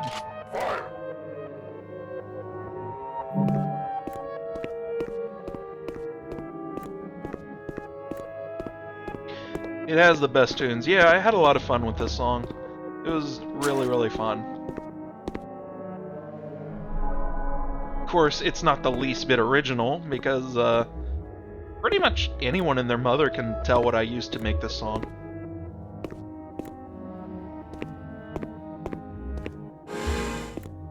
And people that are more familiar with console-era horror games can tell blatantly what the inspiration was from, too.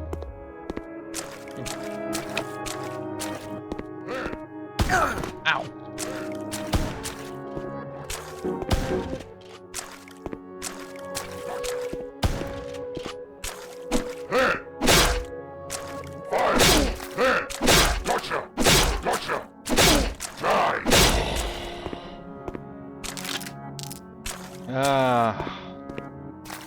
For anyone that's familiar with Russian folklore, the Oopir is probably one of the most awful incarnations of a vampire. They are really cruel, heartless bastards. Russian folklore was pretty hardcore. Yeah, this weapon was probably the hardest to animate. Because I had to animate the whole fucking bolt process for this thing. Yeah, and it ended up being entirely covered by the hand anyway. Yeah. Oh, and I'm sure a lot of folks can already guess, oh, hey, something's glowing up there. That looks in sight, so jump, jump. And a lot of people, they make that break without even knowing it's a break. For them, it's just kind of natural thought. Oh, something is glowing and shiny up there. I should get it. And of course, me, idiot that I am, I didn't put any sort of protection against it.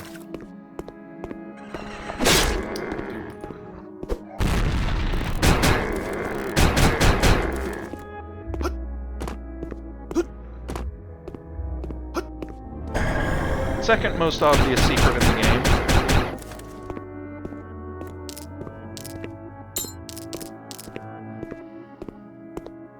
I'm bad at listening to music in reverse. Someone please tell me what I'm hearing. This is a rendition of Beethoven's Moonlight Sonata, played in reverse, with all sorts of sighs and groans and moans played over it. I had a lot of fun making this song. I had a lot of fun busting out the old piano and playing Moonlight Sonata, reversing it, adding all sorts of echoes to it, and then just kind of groaning into a microphone.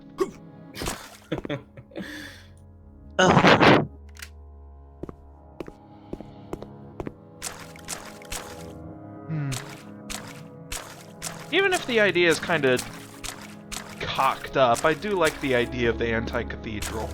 Sort of dual world where you got this really pristine, beautiful place, and then you go into a portal and suddenly the cross on the floor is inverted! There's blood where the rug used to be!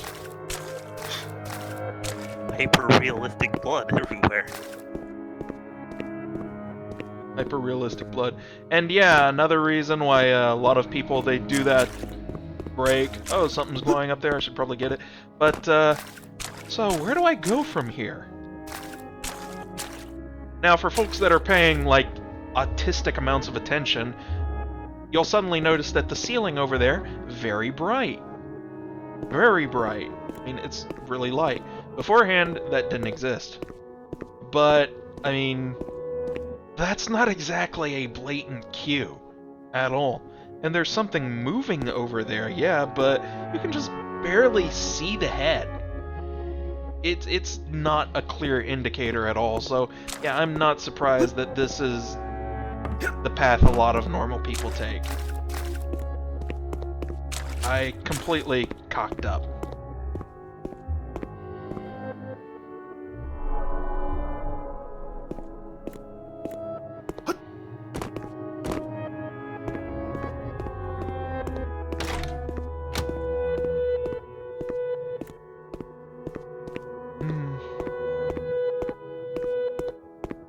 Yeah, I like dual world gimmicks too.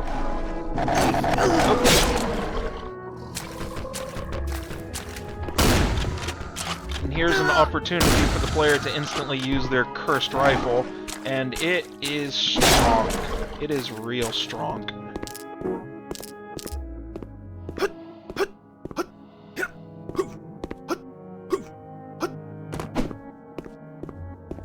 Here's a random green candle. It signifies nothing. Likewise, over there is a random green candle that also signifies nothing. I was not good at level design.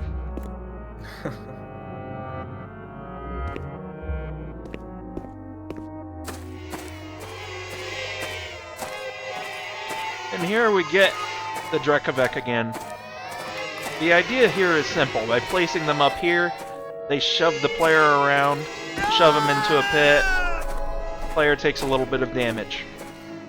You might notice, however, that the player is not actually taking any damage. This is because I messed up the script. Oops. The next level features a whole lot of platforming, and of course, me being the stellar man of gameplay decisions that I am, I decided, hey, you know, maybe players don't want to do platforming where they get hurt. So I set up the script, the player teleports back to a place, and they don't lose any life. That script overwrites the script right here.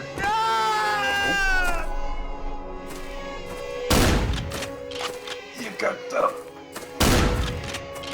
You fucked it. Yep, In the bunghole.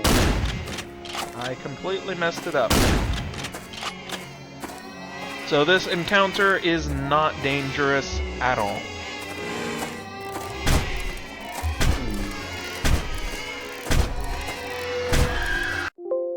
What? Are the PCs falling to the... yes, Vikenti is voice acted by a much, much younger me. I did a skin attempt back when I was like 15, 16 or so. And I had recorded a lot of clips from it, and pretty much everything from Vikenti's voice is me back then. Here we go, the most obvious secret.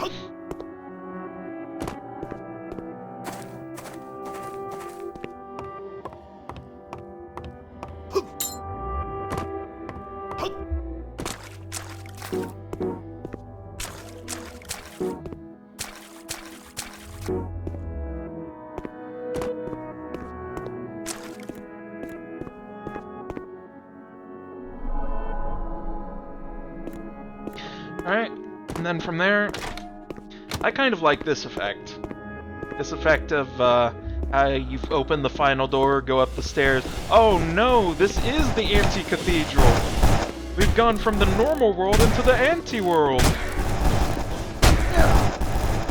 And it carries over into the next level. At that point, you are completely in the anti-world. So what does this actually mean in terms of gameplay? Nothing. There is functionally no difference between the anti-world and this world.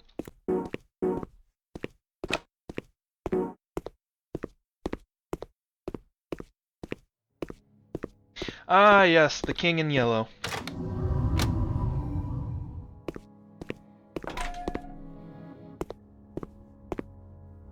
Technically, it's a spoiler for people, but, I mean, come on. Look at that icon on the ground. And just in the very last level, we were talking about Eldritch powers, so... Oh yeah, hi, there's cosmic horror themes in this now.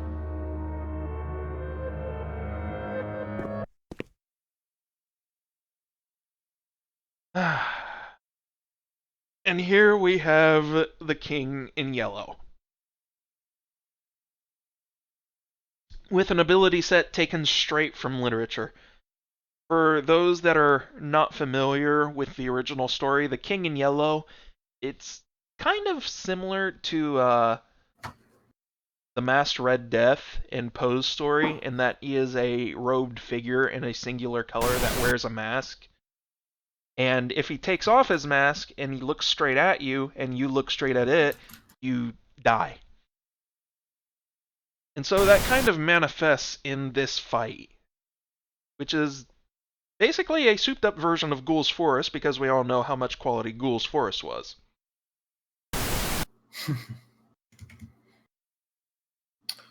Top quality. I don't like this situation, the slogan of a Nocturne.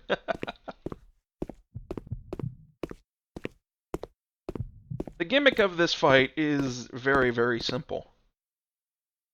There is a figure that is slowly trailing along. I don't know if the folks in stream can see it, but yeah, there is this figure that is slowly trailing along. Every now and then, he emits out a little pulse and a heartbeat to indicate to the players where he is. Just barely there, but if you see it, it's there. And if it gets within melee range, it tries to appear at you. And if you're looking straight at it, you get hit for a completely random amount of damage between 1 and 100. So it could just barely be a scratch, or it could instantly kill you.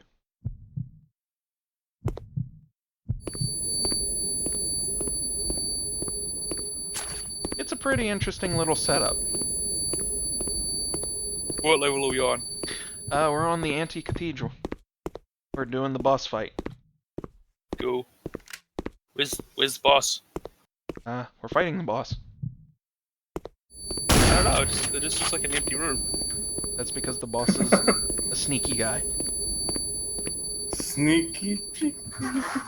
The easiest way to handle this is with, of course, the cursed rifle, which you just got. But I noticed a lot of people, they were kind of reluctant to use it. They wanted to use the basic bow. Which I suppose is entirely because of the, the horror theme that Naya mentioned earlier. People, they feel cautious, they want to conserve stuff, they want to be, well, careful. Yep. Probably Careful, thinking get you something dead. Ammunition's cheap, bigger is lives on. coming. But the combination of the rifle, the spear, and paying close attention to this fight makes it real easy. And I probably overestimated that because a lot of people are having trouble with this boss. So can you hit him at any time? Yeah, you can hit him at any time. Mm-hmm. So you could just fire blindly with a bow and arrow and maybe hit him. Yeah. I just explained this to the audience, but the key of this fight, Shivers, is that you have a nearly invisible boss that leaves small trails as it goes along. And then when it gets in melee range, it tries to do a scream death stare at you. I just came back and realized what boss fight you're on. I fucking know. Can you go Goku on it and just bait it and dodge? Yeah. You can do that. It's actually a very simple boss fight, and it's really, really easy to cheese out. But I suspect because of the presentation, a lot of it is not actually obvious to the player. And so a lot of people kind of didn't know what to expect. It turns out the secrets to defeating Eldritch Power and Cosmic Unknowable Forces was bullets. I mean, you've played Quake, right? Oh, could anybody be reluctant to use this gun? I think it's the too awesome to use factor. I mean, this gun is Yeah, they really want to conserve it. They think there's something bigger ahead. which is a problem that I'm really, really worrying about with Booty. Because, I mean, you've got limited supply for X ammo, and then you've got another weapon which never runs out of ammo. So I noticed a lot of people, they did the infinite ammo weapon 90% of the time. They would never stray away from that. And it kind of made the game a little unnecessarily harder. And I've been trying to figure out how to balance that. How do I really indicate to the player, hey, you should spam this weapon to death?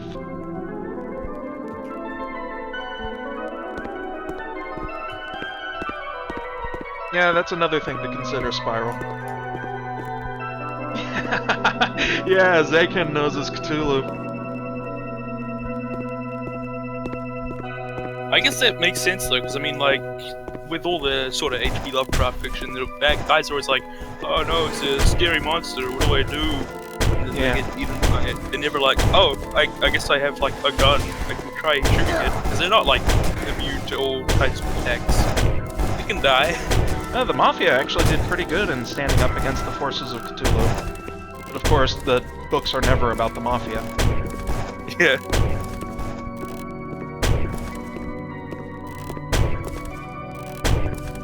Yeah, this is another area where it's clearly designed to take use of the item that you just got. I mean, you got a whole bunch of enemies in the distance, you got homing ammos. Oh, hey! Homing arrows. Let's see what these do.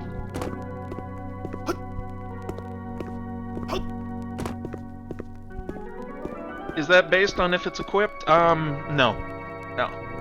Another change that is a little more subtle is that after he got the crucifix, he started wearing that in his conversation graphic too. So there's actually a whole 3 conversation portraits for Vigenti throughout the game. There's one just starting out, there's one with the crucifix, and there's one with him wearing the mask.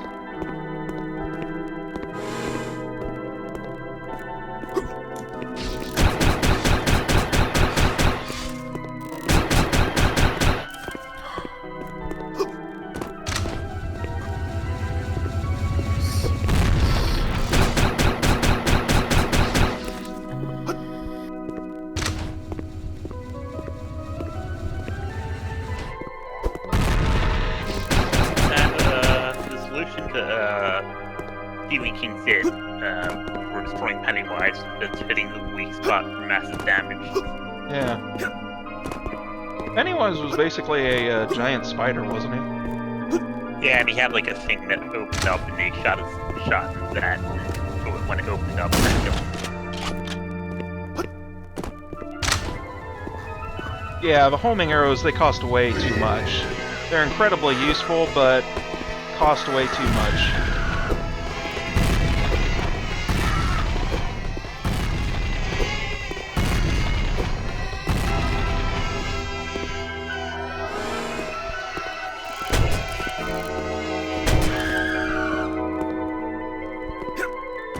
And this is where you can see the Drakovec, again, intended. They're supposed to be pushing you off into the depths below. But then I changed the level so that falling does not damage you, because that's kind of a dick move. I'm kind of biased with my work on Cyberrunner, but I've kind of found first-person platforming to be incredibly easy, and I really overestimated the power of other players to do first-person platforming, because turns out first-person platforming for a lot of people is kind of dicks. Yep. Especially in the Doom engine where you can't see your feet at all. Hope you have decent eyesight, otherwise your depth perception does not exist in video games. Yeah, pretty much. There's no way to really gauge any sort of jumping. There's no shadows, no feet. You can't really tell exactly how far. So, say, how far is that jump? Any takers? How far is that jump? Would you say, like, 3 feet, 4 feet, 5 feet, 8 feet?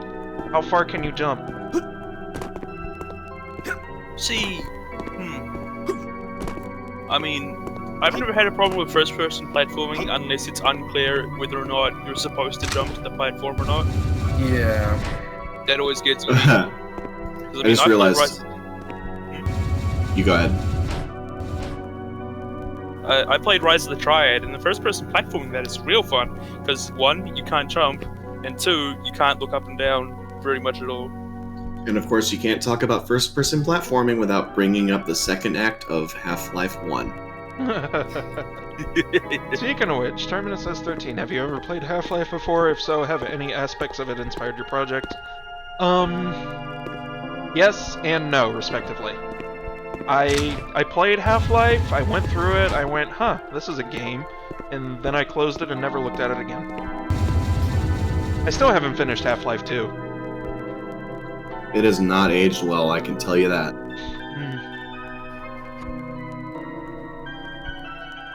Hey, Term, should I hold off on the HD stream until you're done with your retrospective? Sure. I'm on the second to last level, so yeah, I should be finishing this up soon. What's with the evil cubes? Those are just entirely decoration. They're just swamps in the distance. Yeah. I just kind of wobble in the distance because I liked how it looked. This is another aspect of the game that I completely cocked up on. Hit the switch, go up, lift up, and people are like, what do I do now? Oh, it lowered again.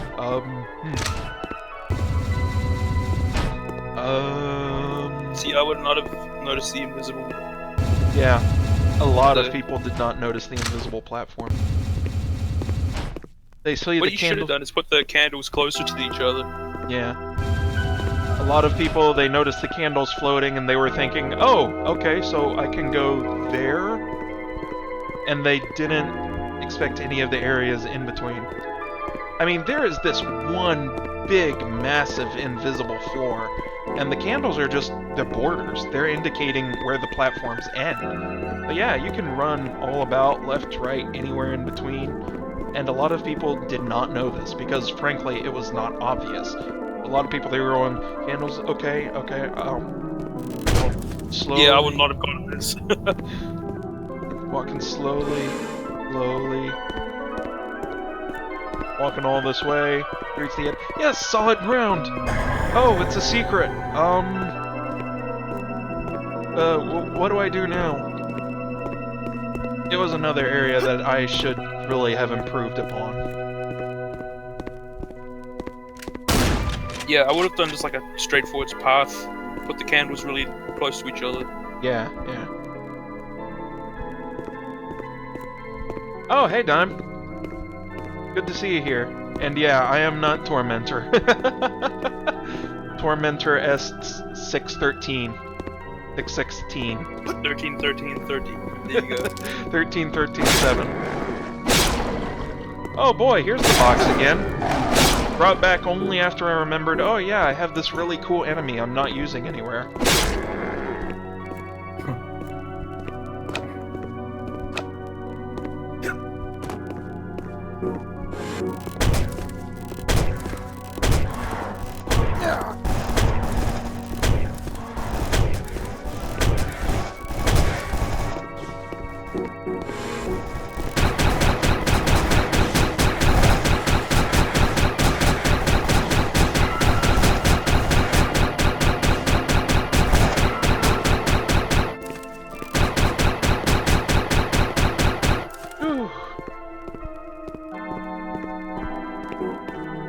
then we discover the zombies, the true source. They're just cannon fodder, nothing else. You can pick these guys off easily. They're not even a threat at this point.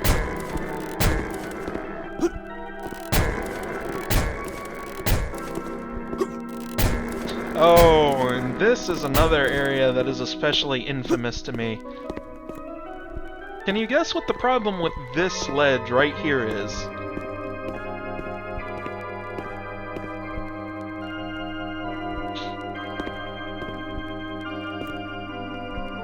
Any guesses? Stream isn't caught up to me.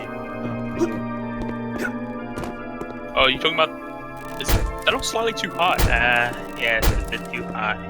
Yep, it looks slightly too high. As a matter of fact, it is impossible to clear unless you are sprinting. Bad.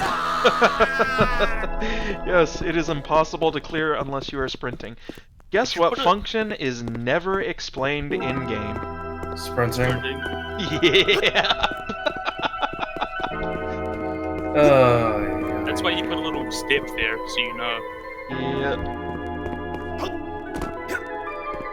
A place is impossible to clear unless you are sprinting, and there is no explanation for sprinting in the game. There is no excuse for that. I cocked that up bad. I'll just go into the options menu, turn always run on, so I don't have to worry about it.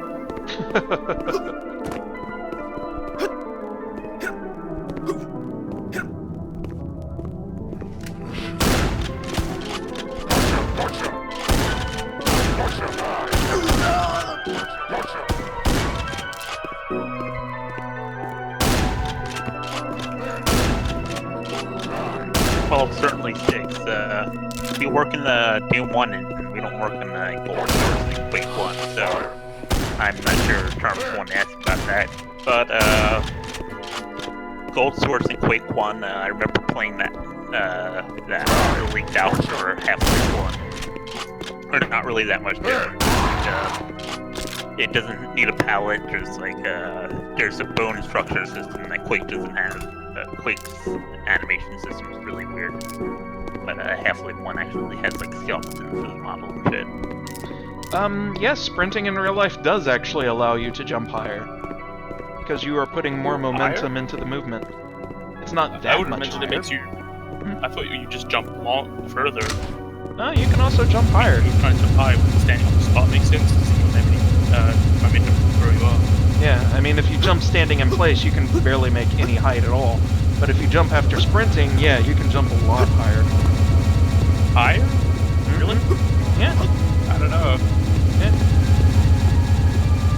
Of course, either way, it's still absolutely unexplained, and there is no excuse for it. Honestly, I don't even know that was a sprinting bar until I started paying attention to it. I thought it was like your, I don't know, regenerating shield. Spiral, yes, he is one-handing a rifle. It was at that point where Mike was really burning out. He wasn't even sure if he could finish the vampire. And honestly, doing complex rifle-wielding frames, I don't blame him. Yeah, I actually didn't even know, all I knew was that the vampire had guns, so I give him a gun. Yeah.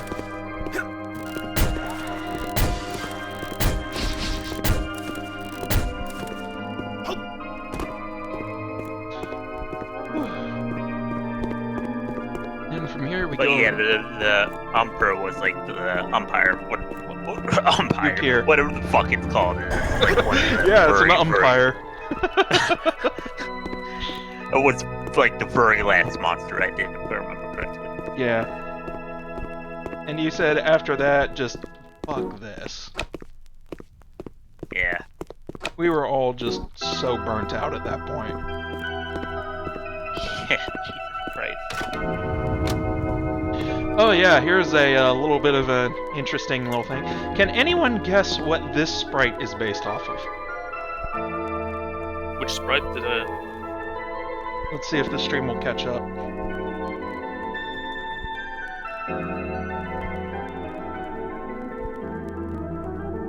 The statue thing? Yep.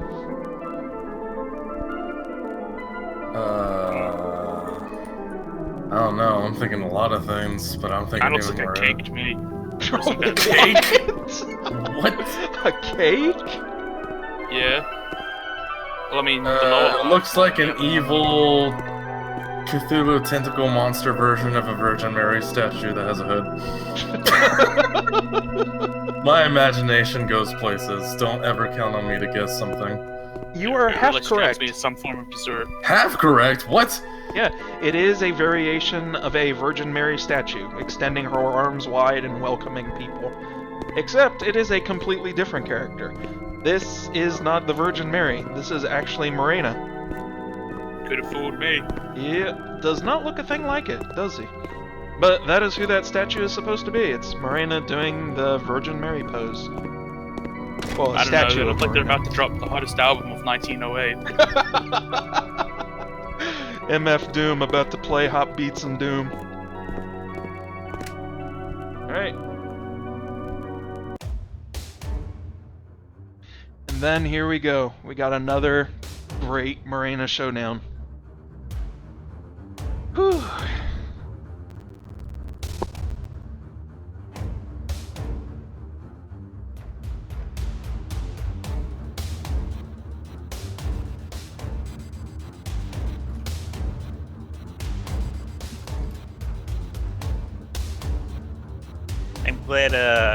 I'm glad our main character only has like 3 items for his portrait, because if we added any more items, you'd be looking more and more anime with every level.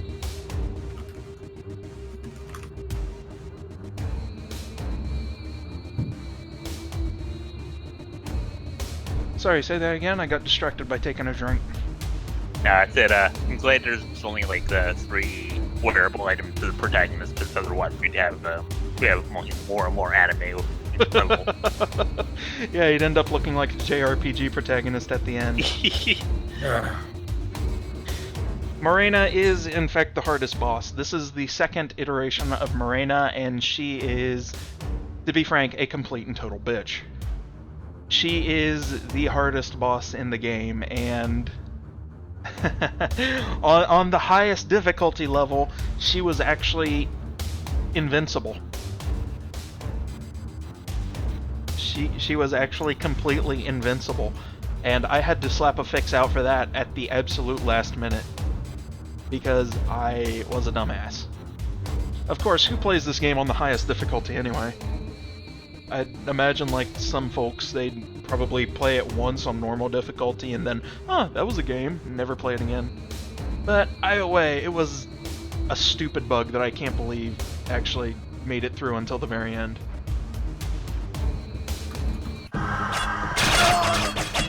Oh, he's got a thing on his face now. Oh, well, I went to take another drink and I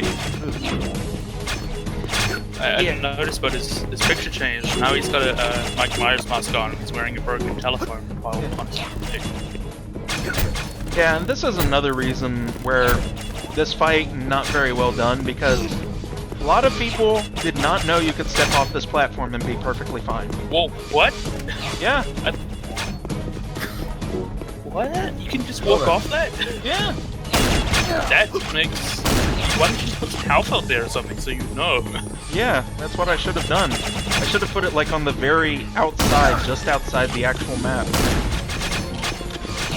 Funny thing is, the platform was actually added because originally this arena was just a black void, and it turns out, no, that really messes with spatial recognition. So I added the center platform as a way to act as a sort of a guidepost. And that way, even instinctively, players kind of keep going back to the platform again and again. But yeah, I mean, like you said, spatial stuff helps. Facial recognition.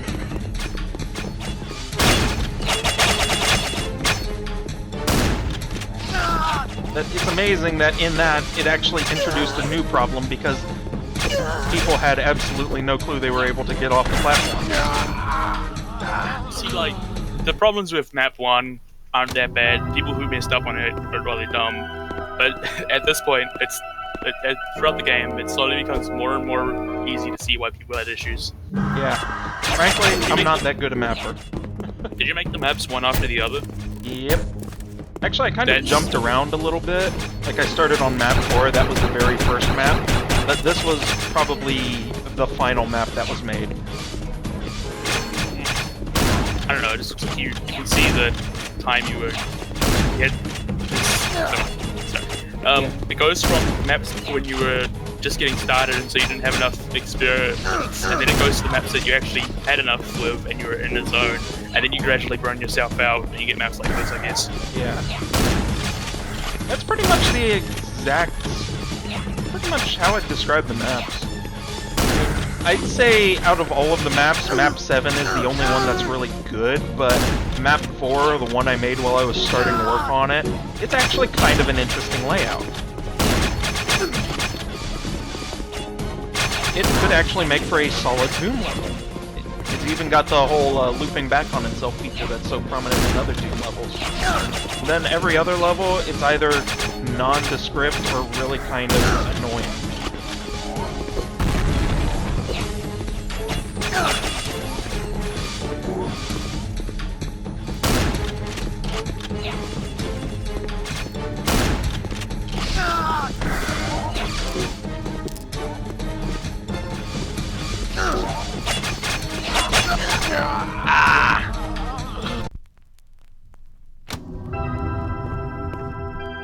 A floor that fades out with the help of a light, dynamic light. That would have been really cool, Prez.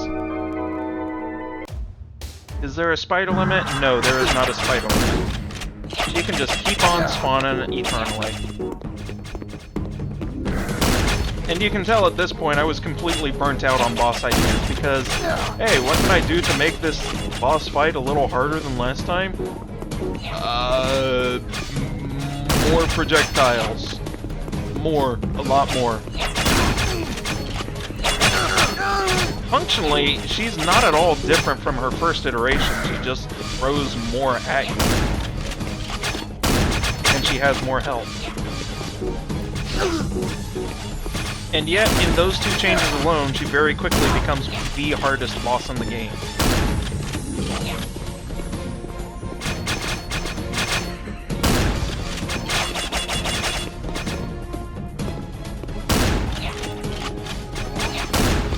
Apparently, the world of Doom was not quite ready for a lady that threw daggers at you.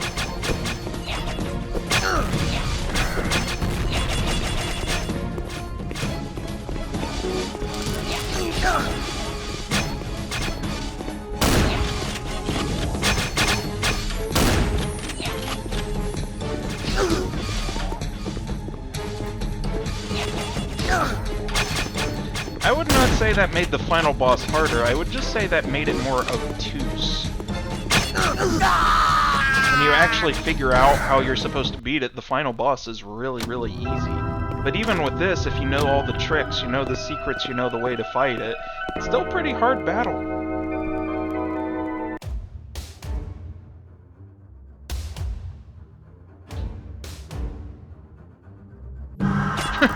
Devil Daggers remake is looking great.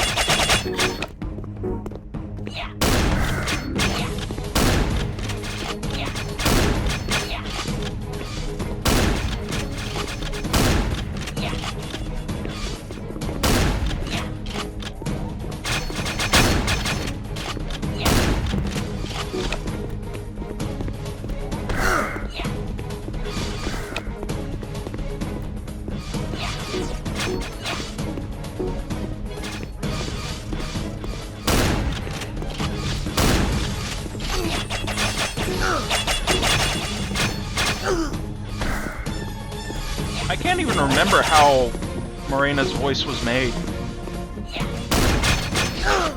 As may be slightly obvious, every single one of us lack the necessary estrogen to be a female voice actress, so I can't even remember where her voice is actually from. If I edited it significantly so that it actually sounds like a female voice, or if it's just something from somewhere.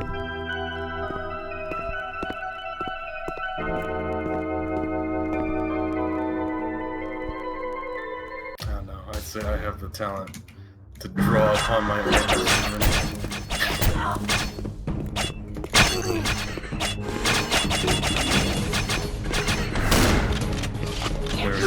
talent. You have a talent for recognizing voice actresses, huh? No, I have a talent for making myself sound like a female, but only in a very specific way, and that's also very not safe for work.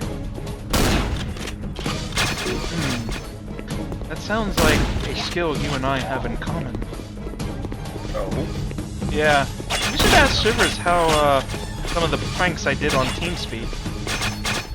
I'm pretty sure Merv still hates me for it. Well, I'm pretty sure he also hates me for this, but... Bum rub. Poor bum rub.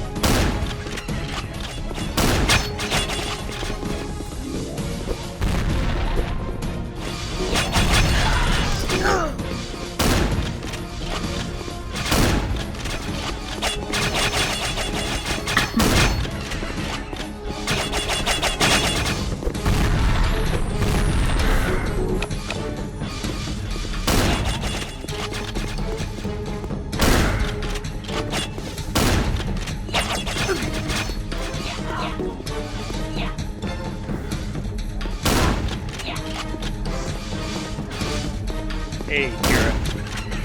Oh, shit. Konbanwa, Kara-san.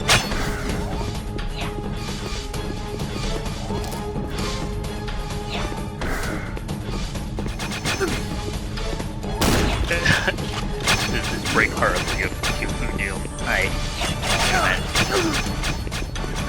It probably breaks pretty horribly in Two Who Doom. I mean, I can't say I've actually tried it, but... Didn't you say you wanted to try it? Someone mentioned it before? Yes.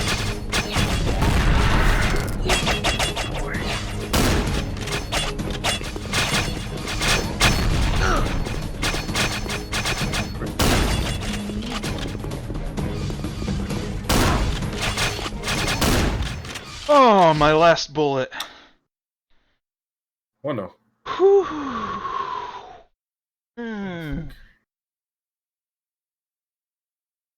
This fight is hectic, crazy, difficult, and just...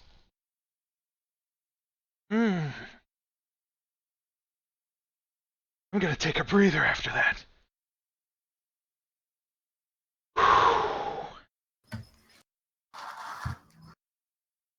That has basically been the reaction of every single Let's Player after they finish this boss, too.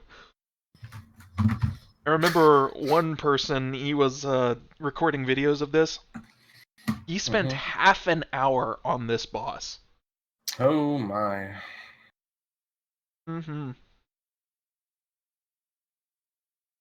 I know we're talking about all these Let's Players and stuff, but I think we can all agree that that one Demon Steel Let's Player is still the best Let's Player of all time.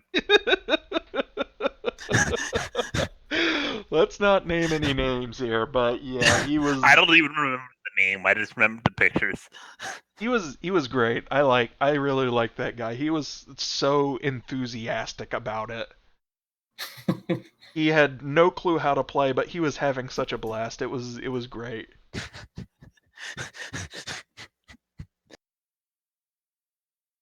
Death has very nice hair.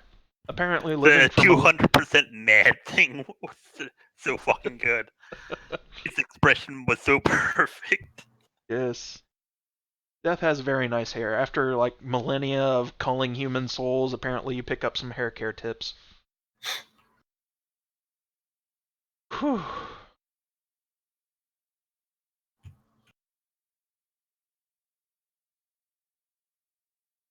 How does this break horribly with Two Who Doom?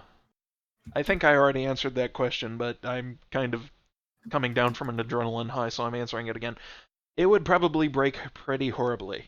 With a gameplay mod, you can actually kind of salvage Two Who Doom's levels, because you can just go through the existing Toho levels with the new weapons.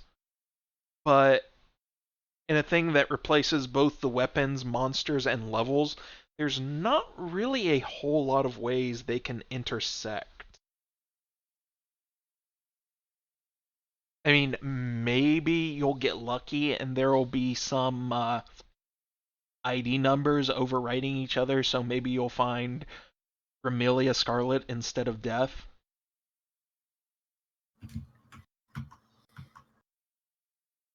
But outside of that, I don't think anything especially interesting would happen.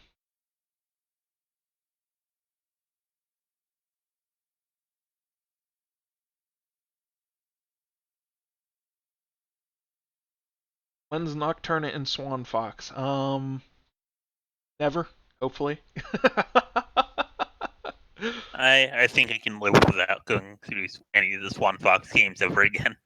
Yeah, we already had our fun with Swan Fox. We already made our own take on the thing, and it's we had a lot of fun with Demon Steel. But Demon Steel is probably the most Swan Fox we will ever get again.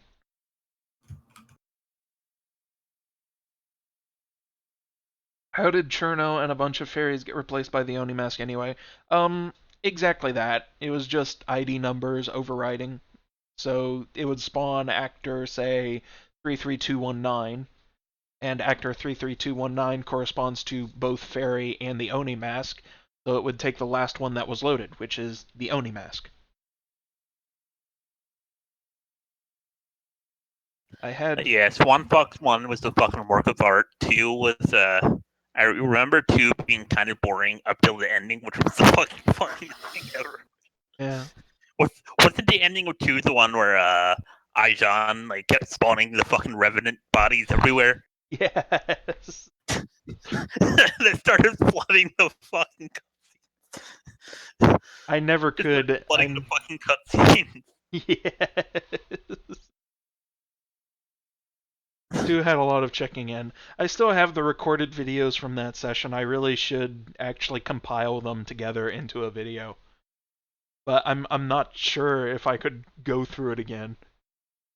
On the other hand, I mean, there was that one dramatic kiss scene. Yeah, Swan Fox 2 was like a. Swan Fox 1 had like a lot of moments kind of spread evenly throughout. Swan Fox 2 had a lot of boring shit in it, but when it had its moments, it had its fucking moments. Oh yeah.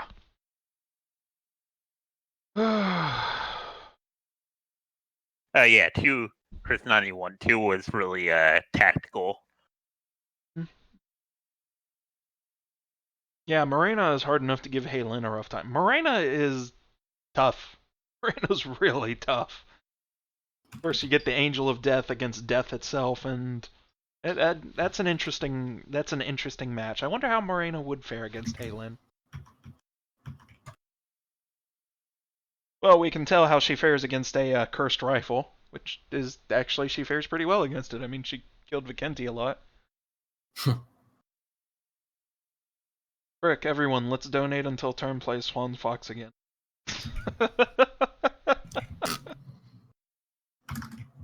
If all of y'all actually do that, I will be playing Swan Fox 2. I mean, we've played a lot of Swan Fox, but Swan Fox 2, I don't think that glory has been as seen.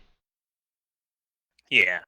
Everyone knows about Swan Fox 1, but Swan Fox 2 is, in and of itself, a different trip.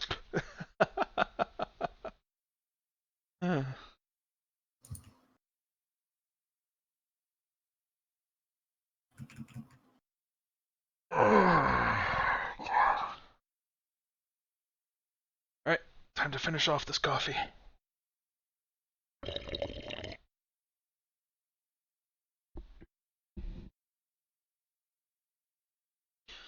Oh yeah, Doom Space Marine. He probably uploaded our entire playthrough of Swan Fox 2, didn't he?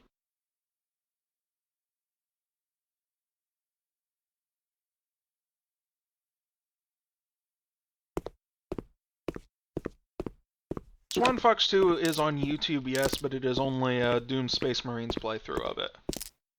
Which is not a bad playthrough by any stretch of the imagination. It's just not quite as thorough as what we and the other versions did to it.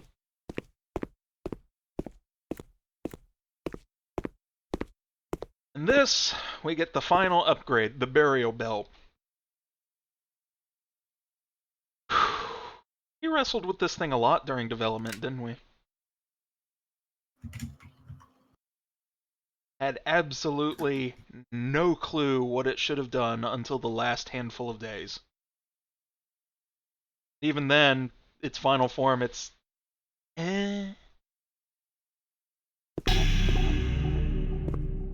Protection from the influence of evil. Can anybody guess what that means?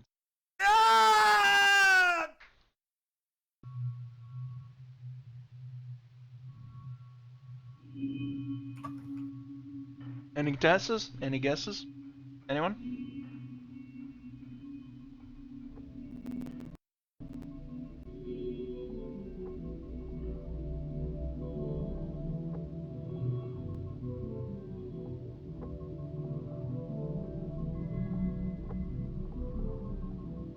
To the boss?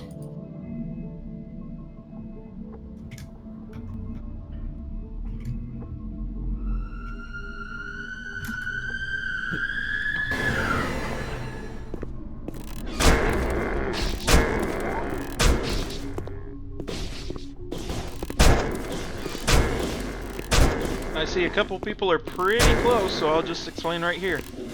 Casts a shield that protects you for as long as it's up. And boy does it suck your mana dry. And it has pretty awful attack power.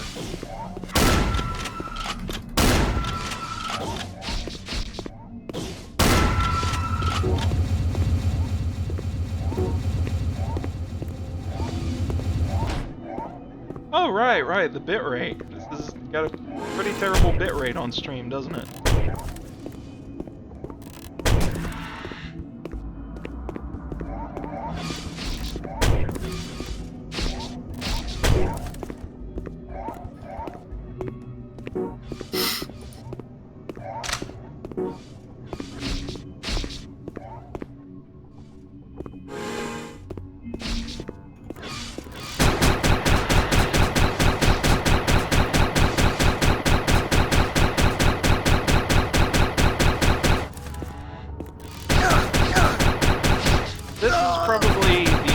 Level throughout the entire game that I'm actually kind of proud of, because it uses some interesting rendering glitches in order to make a level that's really kind of ethereal, kind of eldritch.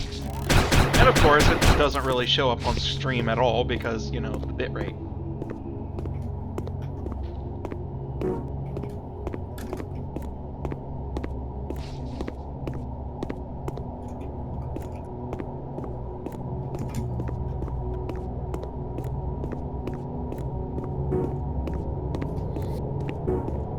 To answer an earlier question, it's not that Vikenti has a phobia of being called a warrior.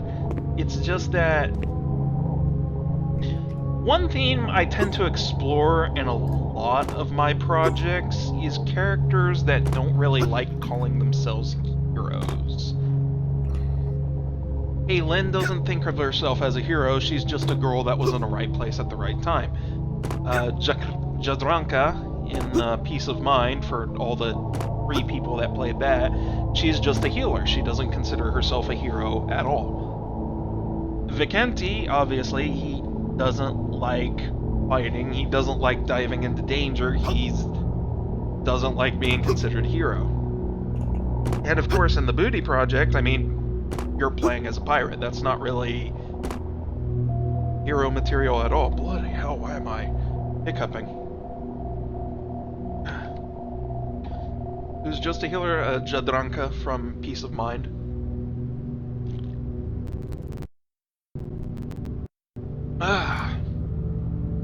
Excuse me.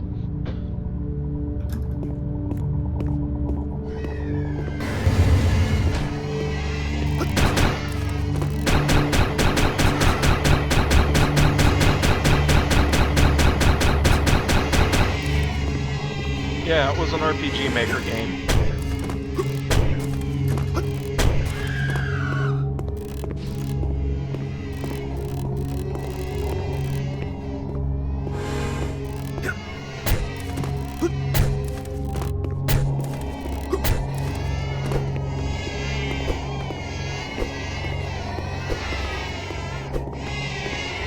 Damn it.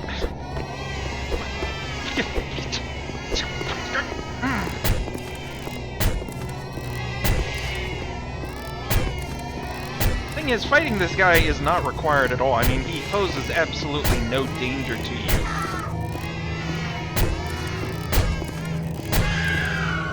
But if you don't defeat him and the others, then you're not able to safely jump on this. Safely jump on this. And there we go, and get the secret.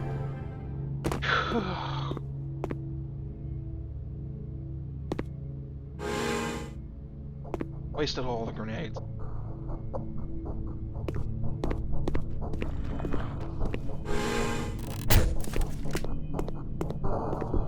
I'm also kind of proud of the music for this level. This music is really, really cool.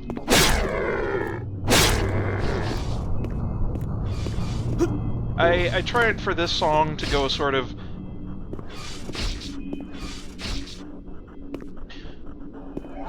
One Lovecraft quote that really sticks with me, I'm probably going to misquote it, is that noises, almost musical, in the distance, piercing through the night.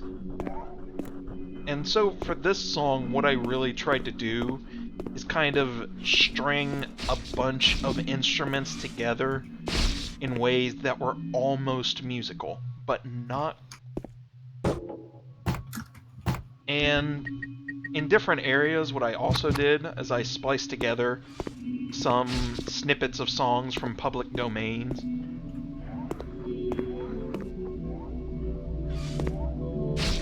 So it's noises, almost musical. Pretty much the absolute definition.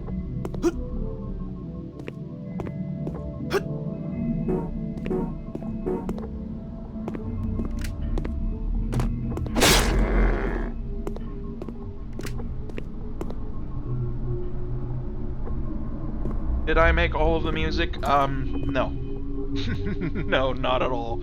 I am nowhere near skilled enough to actually make real music. That's why I just kind of stick with spoopy, dark ambient stuff. Because I can't make real music at all.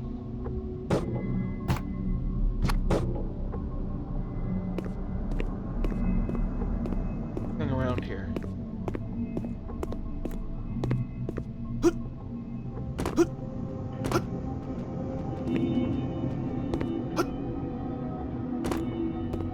Nothing behind here.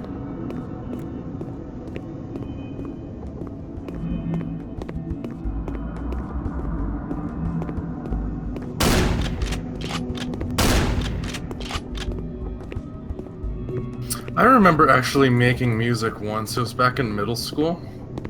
We had a class that you could take as an elective that was basically like computer arts, and they taught us all kinds of things from like digital art to like using Photoshop for things to using music programs to make songs. It was a really fun class. And if it means anything, my song got me an A in that class, so that was cool. Oh, look at this professional texture alignment. Yeah. Looks so good. Oh, I want to lick it. I want to rub my nipples all over it.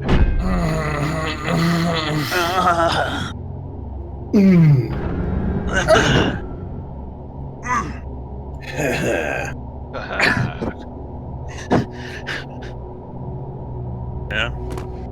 This room is probably one of the most recognizable throughout all of Nocturne in Yellow. And boy, does this room look awful. Well, it looks amazing, actually, but oh man, this room. I love it. Shivers hates it.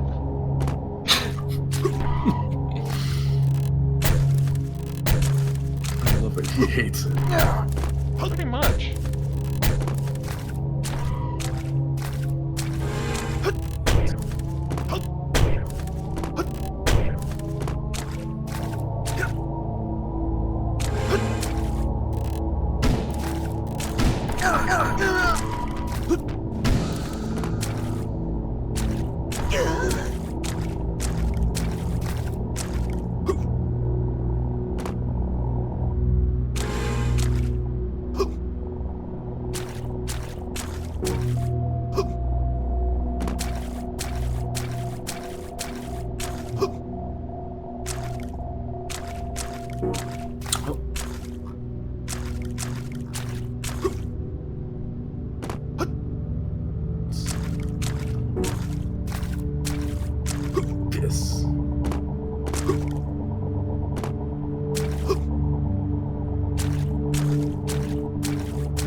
Term Open Doom Builder, yes!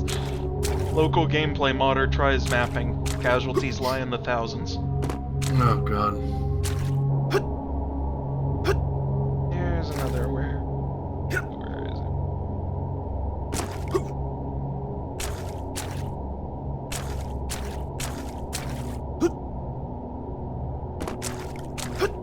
Come on, where is it?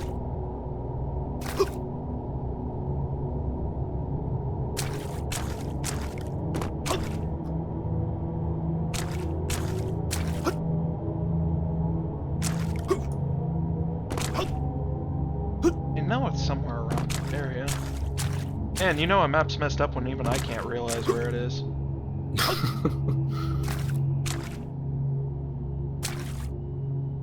There is a final grenade satchel in this area.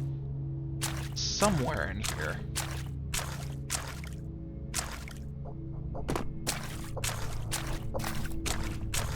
Be here for a while, folks. Yeah, if I can't find it soon, I'm just gonna give up and move on, and y'all will have to take my word for it. Oh, the final grenade satchel is in this area.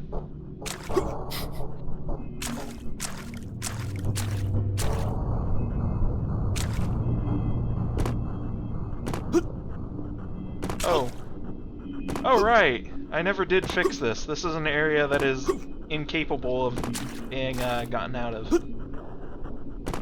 So if a player somehow manages to slide in here, they are trapped forever. Oh boy.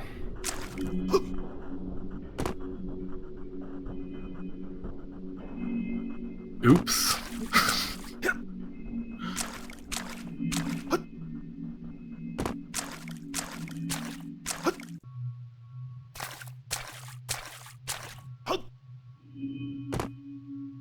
Yeah, I can't find it. Y'all just have to take my word for it. Hey guys, there's another grenade satchel down there. Somewhere over the rainbow.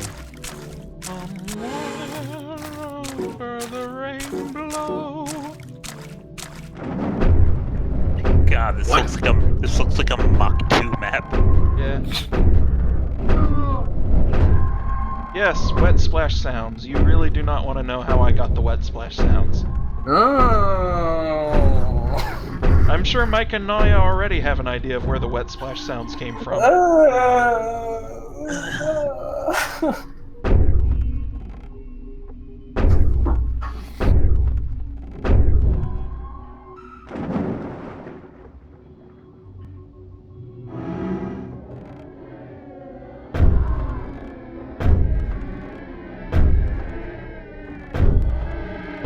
I kind of like this gameplay mechanic, just sort of swimming in space. I kind of like that. Needs to be in a better game. Chat, please. No, I can't. At random intervals.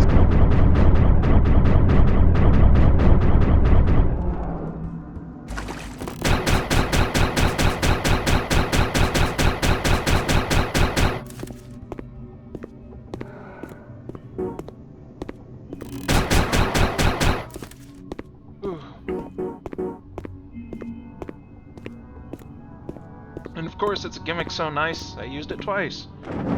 Swimmable water areas. Of course, they don't look like they're areas that are swimmable at all, so of course, a lot of people, they see this, oh, I should jump over it, and then boing! Ah, no!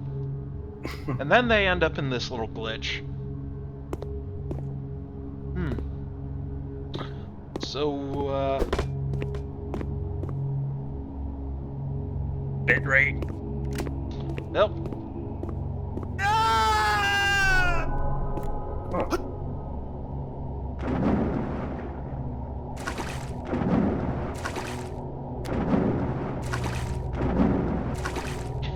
Then there's this final section.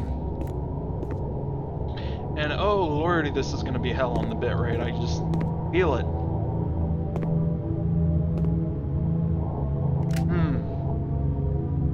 It's delicious. Oh, look at that. Oh god, what the hell? My eyes!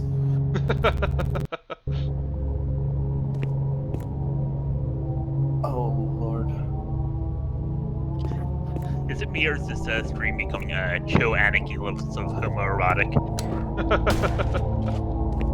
Just slightly.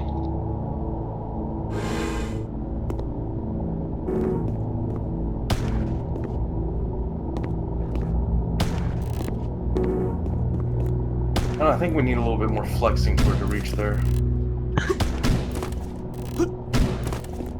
Just a bit. Yep, this one was the literal Hall of Mirrors. Boy.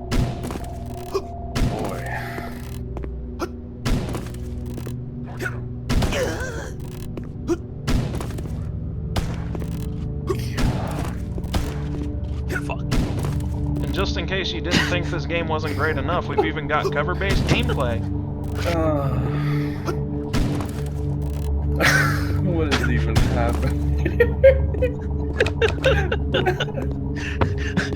Get this. I wonder how this looks in stream. Probably looks awful. Yeah, it's horrendous. It just looks like you're shooting at some like speck in the middle of a vortex of like spinning textures. Oh, Jesus.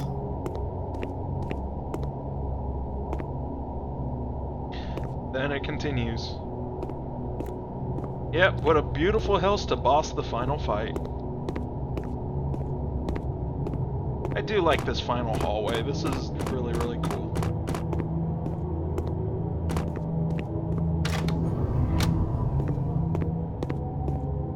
That's trippy. Oh yeah. Oh, God. Oh, what the fuck? God, Where is it? Where is it? it's so icky. And here we go. The final boss. The final boss, it was made on, I think, the second to last day of development.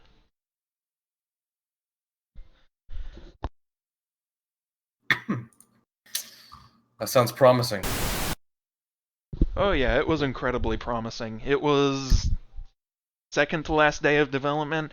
No testing whatsoever. No testing. Functions were made on the spot, and we decided, screw it, let's go with it. It is not a very impressive fight, to be completely blunt.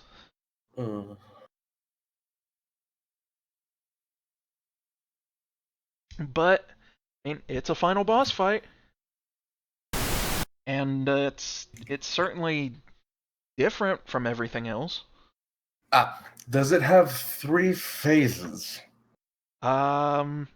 It has 2 phases. It will never be a JRPG final boss fight. Yes, Turret, no testing. Because, I mean, we were on the second to last day. We were pretty much at the very end of the deadline, so we simply didn't have time.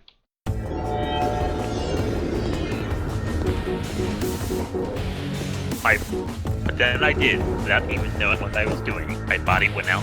My body went on without. My hips were moving on their own. Senpai. Alright, so, can anyone figure out what you're supposed to do with this boss? Oh, God.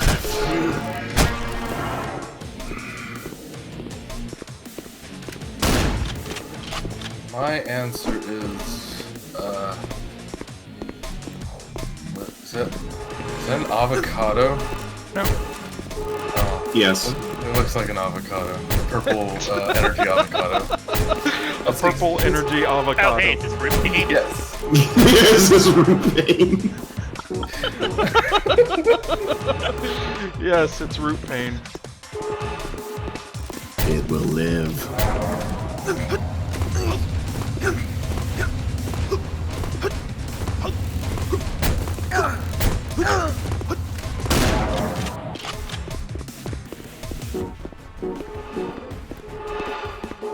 The Experience avocado tranquility, yes. Oh god. I could just spoon out that avocado, mash it in a mortar and pestle. Also, I like that these enemies are literally just one single sprite. They don't have anything else.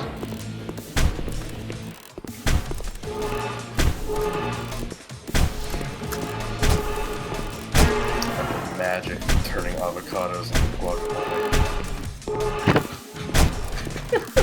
Okay. Since people seem to be generally kind of confused, what happens is, you notice, as these get destroyed, they kind of blow up. In the most metaphorical sense of blowing up, because boy, that does not look like blowing up at all. Anyway, you have to blow them up within the radius of the avocado. Whom is actually Yog-Sothoth, by the way. And by blowing up the eye within Yog-Sothoth's avocado, he then dives at you to try to swallow you, and then you're in the literal heart of darkness, and you have to shoot the other avocado deep within Yog-Sothoth's heart.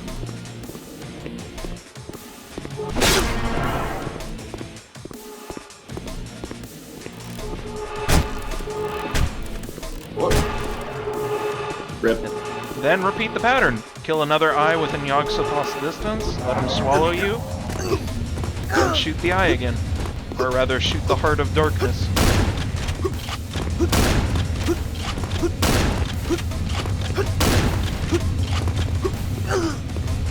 Nocturne in yellow, featuring the avocado of darkness. Free 50-cent DLC.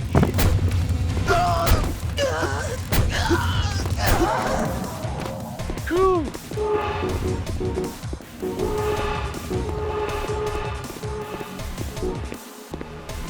Oh, that was a very unlucky roll.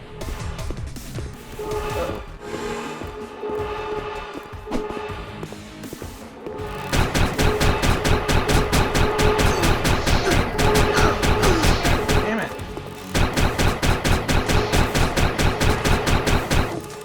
Alright. Be right back. Alright. Alright, come on. Swallow me, boy. Wow, that's a phrase to take out of context. Bag.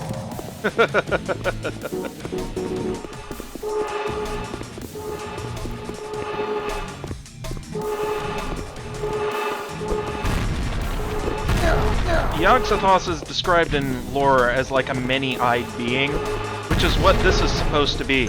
There's all these lesser eyes, and then there's the big giant eye. There is no form to Yog-Sothoth, he just is. Which is what I was trying to go for with this. Of course, I didn't really succeed.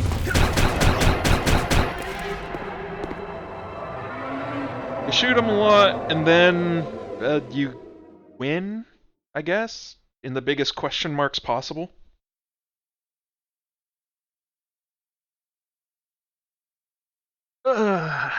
And then from there, it's just a matter of enjoying the final cutscene.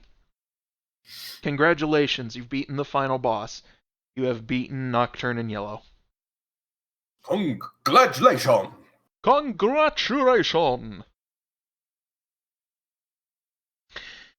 Yeah. To be honest, the final boss is kind of arse. It is not intuitive at all.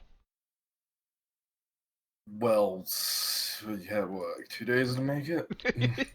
I had 2 days to make the final boss. Technically 1, because the final day I had to compile everything together and then upload it. Ugh. Ugh. Yep.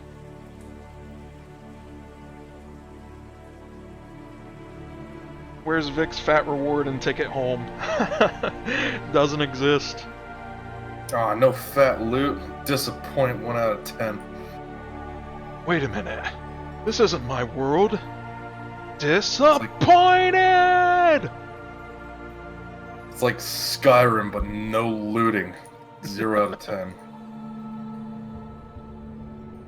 Yes, Cadricon, the final boss has a lot of eyes on the inside. Yeah, you had to be eaten by it. I mean, technically, if I wanted to really stretch the definition, there was a little bit of foreshadowing beforehand in what Morena said. You had to let him eat you and then fight him from within. But, I mean, you already did that at the start of the level. That's how you went within the map in the first place. So how would you think that you had to do that again? And even then, how would you think that an eye diving towards you that was trying to eat you? And even then, a monster diving at you trying to eat you, your first instinct is not, oh, I should let it eat me. You think, no, I should get out of the way or else I'm gonna die. It's a mess.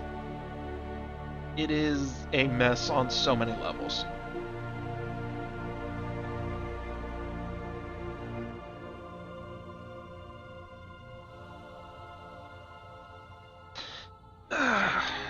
But, I mean, it's a final boss fight, and... it's a final boss fight. To use an old meme, it's better than nothing. Well, I say old meme, that's like, what, maybe 3 months, 4 months? Yeah.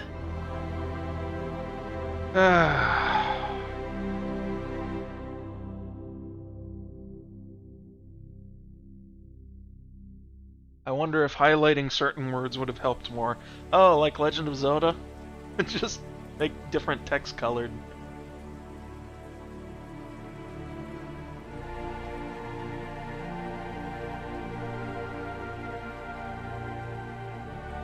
This ending is calling out for a sequel. I don't know about that.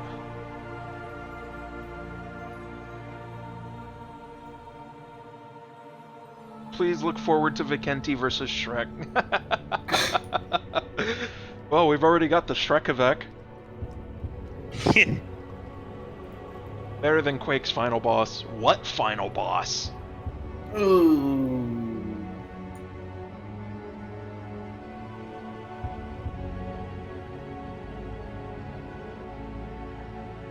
I recall there being a random plant on the ground in the epilogue where you look around with Spy next and no clip. Really?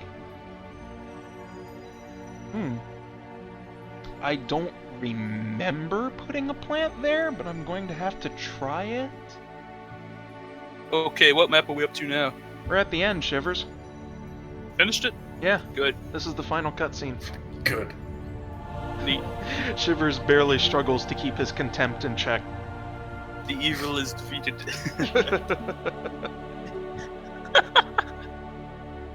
You know, if there's one thing that people did say about this, they very much enjoyed the writing.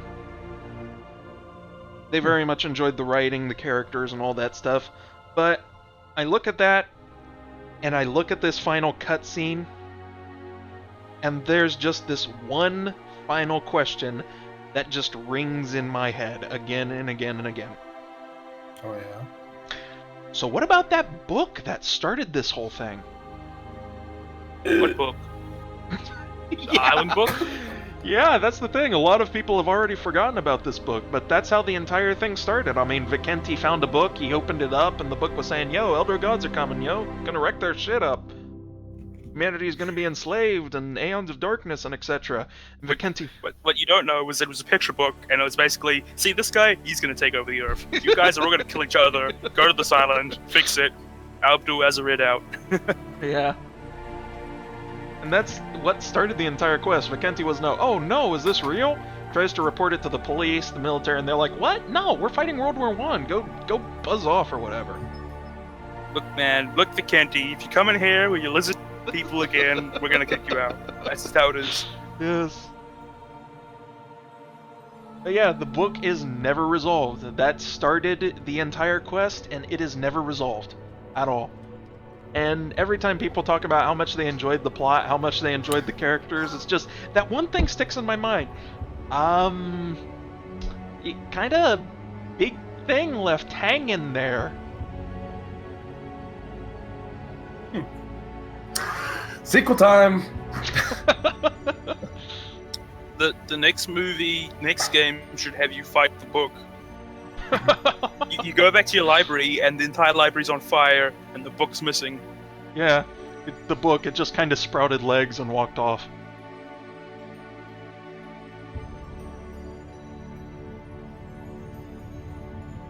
What map did Sync do? Technically Sync did all of them because he was the one that... oh hey, Shivers is in the credits. Technically, Sync, he kind of polished all of the maps because I just did the layouts, the basic design, and everything, and Sync decorated everything. There it is, my legacy.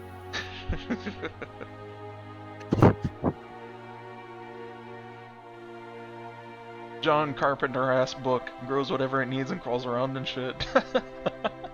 Yeah, if we ever do a sequel and like follow with Mike's idea of Vicente heads to America after the war and gets caught in the Great Depression and all that stuff, that would probably be a decent successor or a decent sequel hook for the story, following the book. Could be like Ghostbusters, and you fight a monster on the top of a skyscraper that's under construction or something.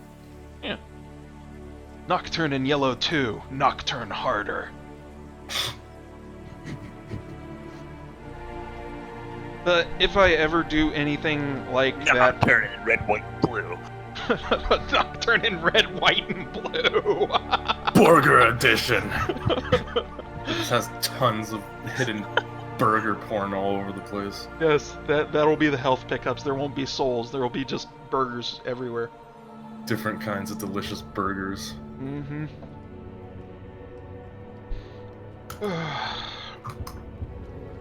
Nocturne in Yellow 2, Hitler prepares to get fucked.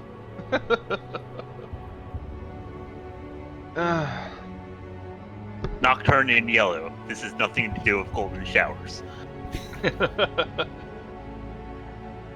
Term is a reverse Rayman, yes. Term is a reverse Rayman, he's just arms. Yes. Alright. No, you know what H Nocturne would be? It would be nocturnal emissions. Oh. That's bad.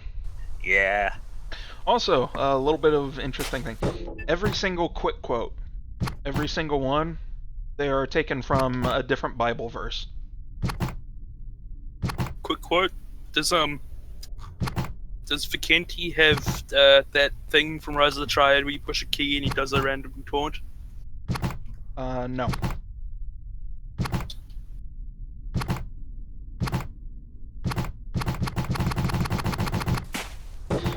Alright. So would the sequel be an Abade? Nocturne in Yellow and Knuckles. Oh god. Knock knock, Someone it's is Knuckles. making that. Featuring Dante from the Devil May Cry series. Knock knock, it's yellow. Nocturne. Yes. Anyway, a little thing to probably note is that this thing is actually completely broken on modern GZDoom now. Oh boy. Yeah, the only way it can really reliably be played is on the Gloom engine with which it was shipped, because it's the problem with making a map set making a map based entirely around glitches is that when those glitches get fixed, then yeah. So let's run through it on arcade mode real quick, and let's check out the final map. Map test.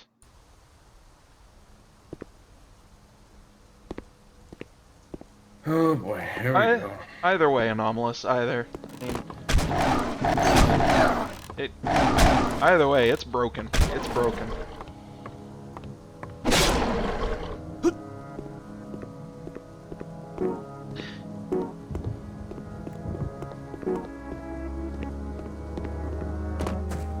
Yeah, this is the first thing I remember seeing is this arena map. Yeah. Oh. I scooted him in the water accidentally, oops.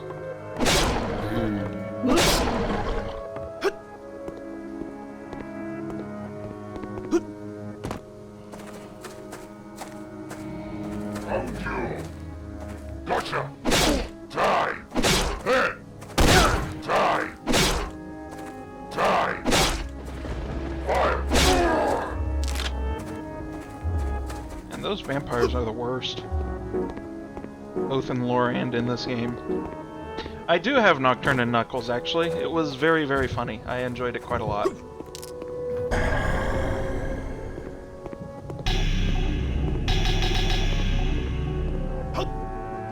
Alright, and with that, let's head to the final map and see how things have broken.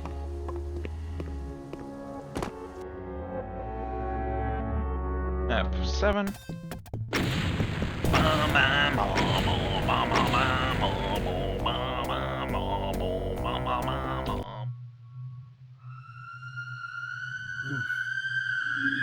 I really like Nocturne Yellow's test map. Yeah. It's a nice and simple test map. Actually, let's not even bother with the enemies. Kill monsters. Hey, dude. First thing you'll notice is that the pillars, seem to be slightly solid. You'll also note that the fancy lighting effect here, with the Vikendi being pitch black, doesn't really happen anymore. You're not going towards the light anymore. Wow.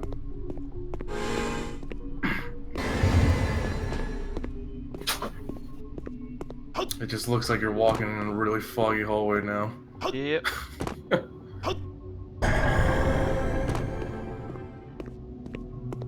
Of course, the holes beneath there that kind of let you peek into eternity, they're just pure black. That's it.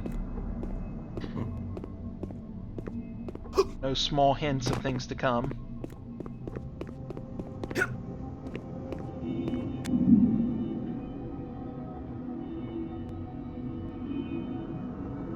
It just looks like a mapping error. Yeah.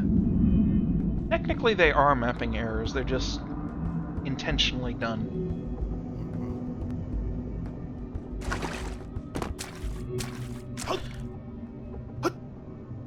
This room, surprisingly, is completely intact. Which is absolutely amazing because this is the most messed up room out of all of them. Of course. And Of course. it's not, there's no problems. None at all. Wow. Works perfectly fine. Nothing's changed, nothing's wrong, nothing.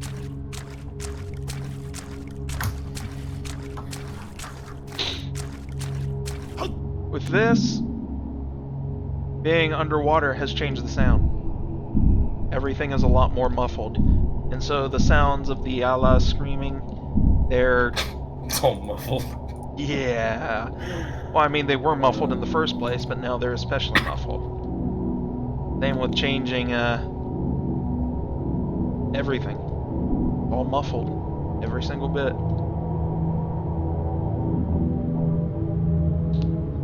So what exactly was the idea behind that weird room? Let's make a terrible, glitchy room. That's pretty much exactly it. And then, of course, there's the absolute best room in the map.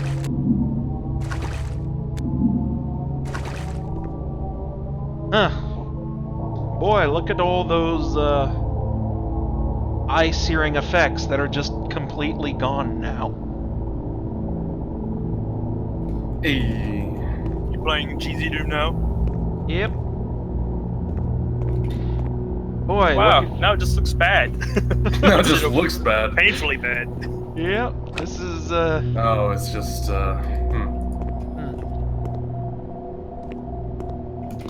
Yep, that looks awful. Not interesting anymore. I actually rather like this, though. The sort of alternating white and black. That looks pretty cool. But changing this room, it's not worth it. Oh yeah, there's also an incredibly easy way to glitch out the final boss fight, too.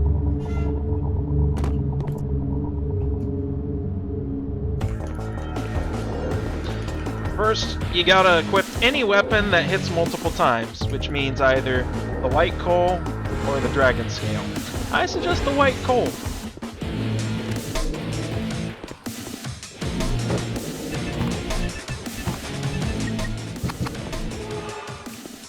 Come to daddy.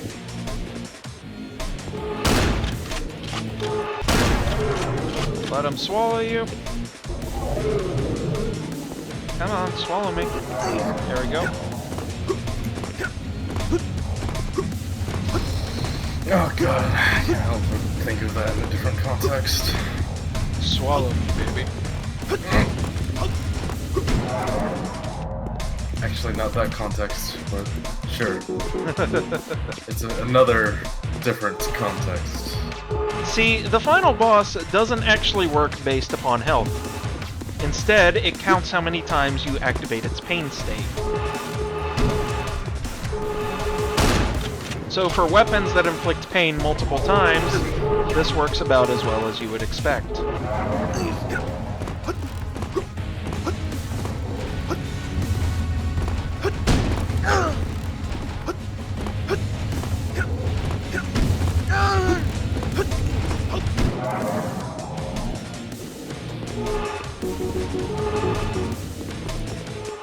Of course, it's not cooperating this time, but if you're lucky, you can actually win the final battle in one single shot.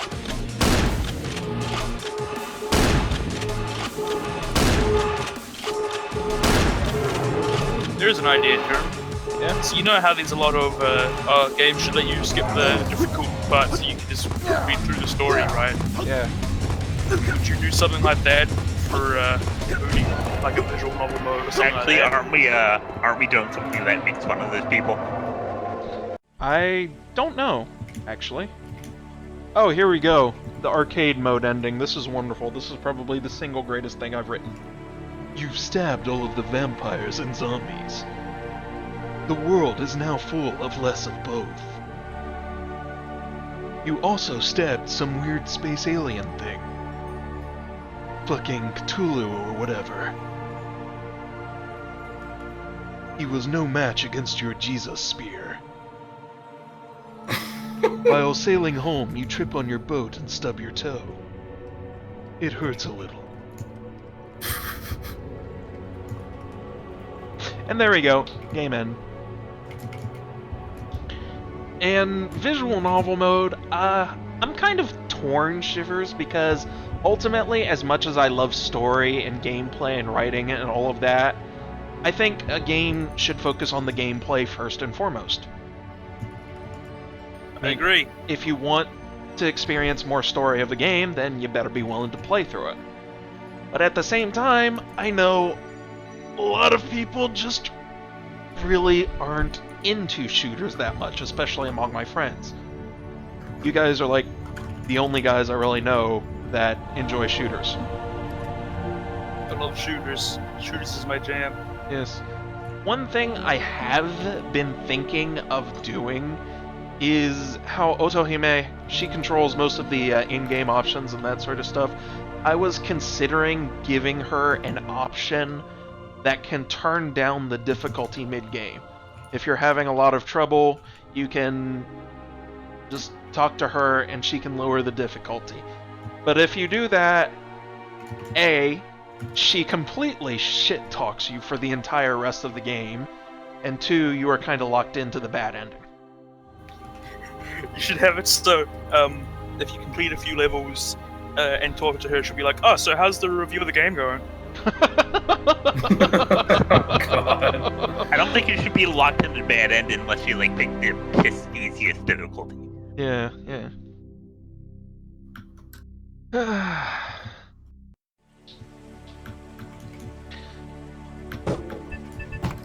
And that was Nocturne in Yellow, ladies and gentlemen. What if we want to up the difficulty? Ooh, that is an interesting option. And you get some other things. Oh my. Extra praise and maybe a secret ending.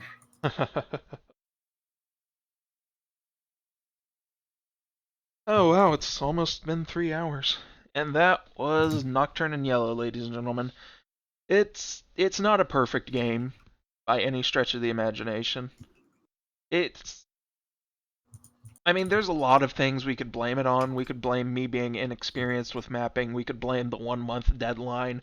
We could blame some differing opinions amongst team members, but Blocks. ultimately, it came out to kind of a mediocre-ish project that you'll play maybe once in order to check out for curiosity, then put down and never pick up again. Or if you're me, never at all. Yeah. I really need to get around to playing it eventually. Yeah. There's actually been a lot of people I know that just haven't finished it. They've reached in a couple levels and haven't picked it up, and honestly, I don't really blame them. But at the same time, even with all of its flaws, even with all of its problems, I'm happy we made it. It's not quite as good as I wanted it to be, but I'm really, really happy that we did this. It's good stuff. Relatively It's speaking. ironic that like this project is probably the one we fought on the least, except for we just both fought with somebody else. Yeah, we had somebody else to be stubborn with. Yeah. There you go. Honestly, maybe that's one of the reasons why it kind of came out like that, because one thing that I have noticed in regards to our method of game is we kind of butt heads a lot on directions, but that's actually a good thing, because by meshing ideas together, picking apart and then pushing together, we compare cards, we can draw what does work, and then discard what doesn't work, and then at the end, we got something coherent that's pretty good. Yeah. It's kind of like the Bruce Lee philosophy. You take from others and then discard what doesn't work. You build it up and then chop away bits and bits. Then you build it up again and chop away bits and bits again. Yeah. Bruce Lee would have been a great game programmer. Yeah, you swing around his nunchucks, punch the computer, and you get a 5-star AAA game. Oh, rest in peace, Bruce. Rest in peace. He'd make the computer just program it for him. Please remaster. Maybe down the line when we run out of things to do and we decide to not do a sequel instead. And thank you, Ivisor. I am glad that you enjoyed it. I am glad that people enjoyed it, even as flawed as it is. And with that, I think we'll probably call it here. This has been a very, very interesting retrospective. Yeah. Thank you all very much for coming along, guys. Thank you for watching, and we will see you next week. Bye-bye, Alright. chat. Be around. See you later.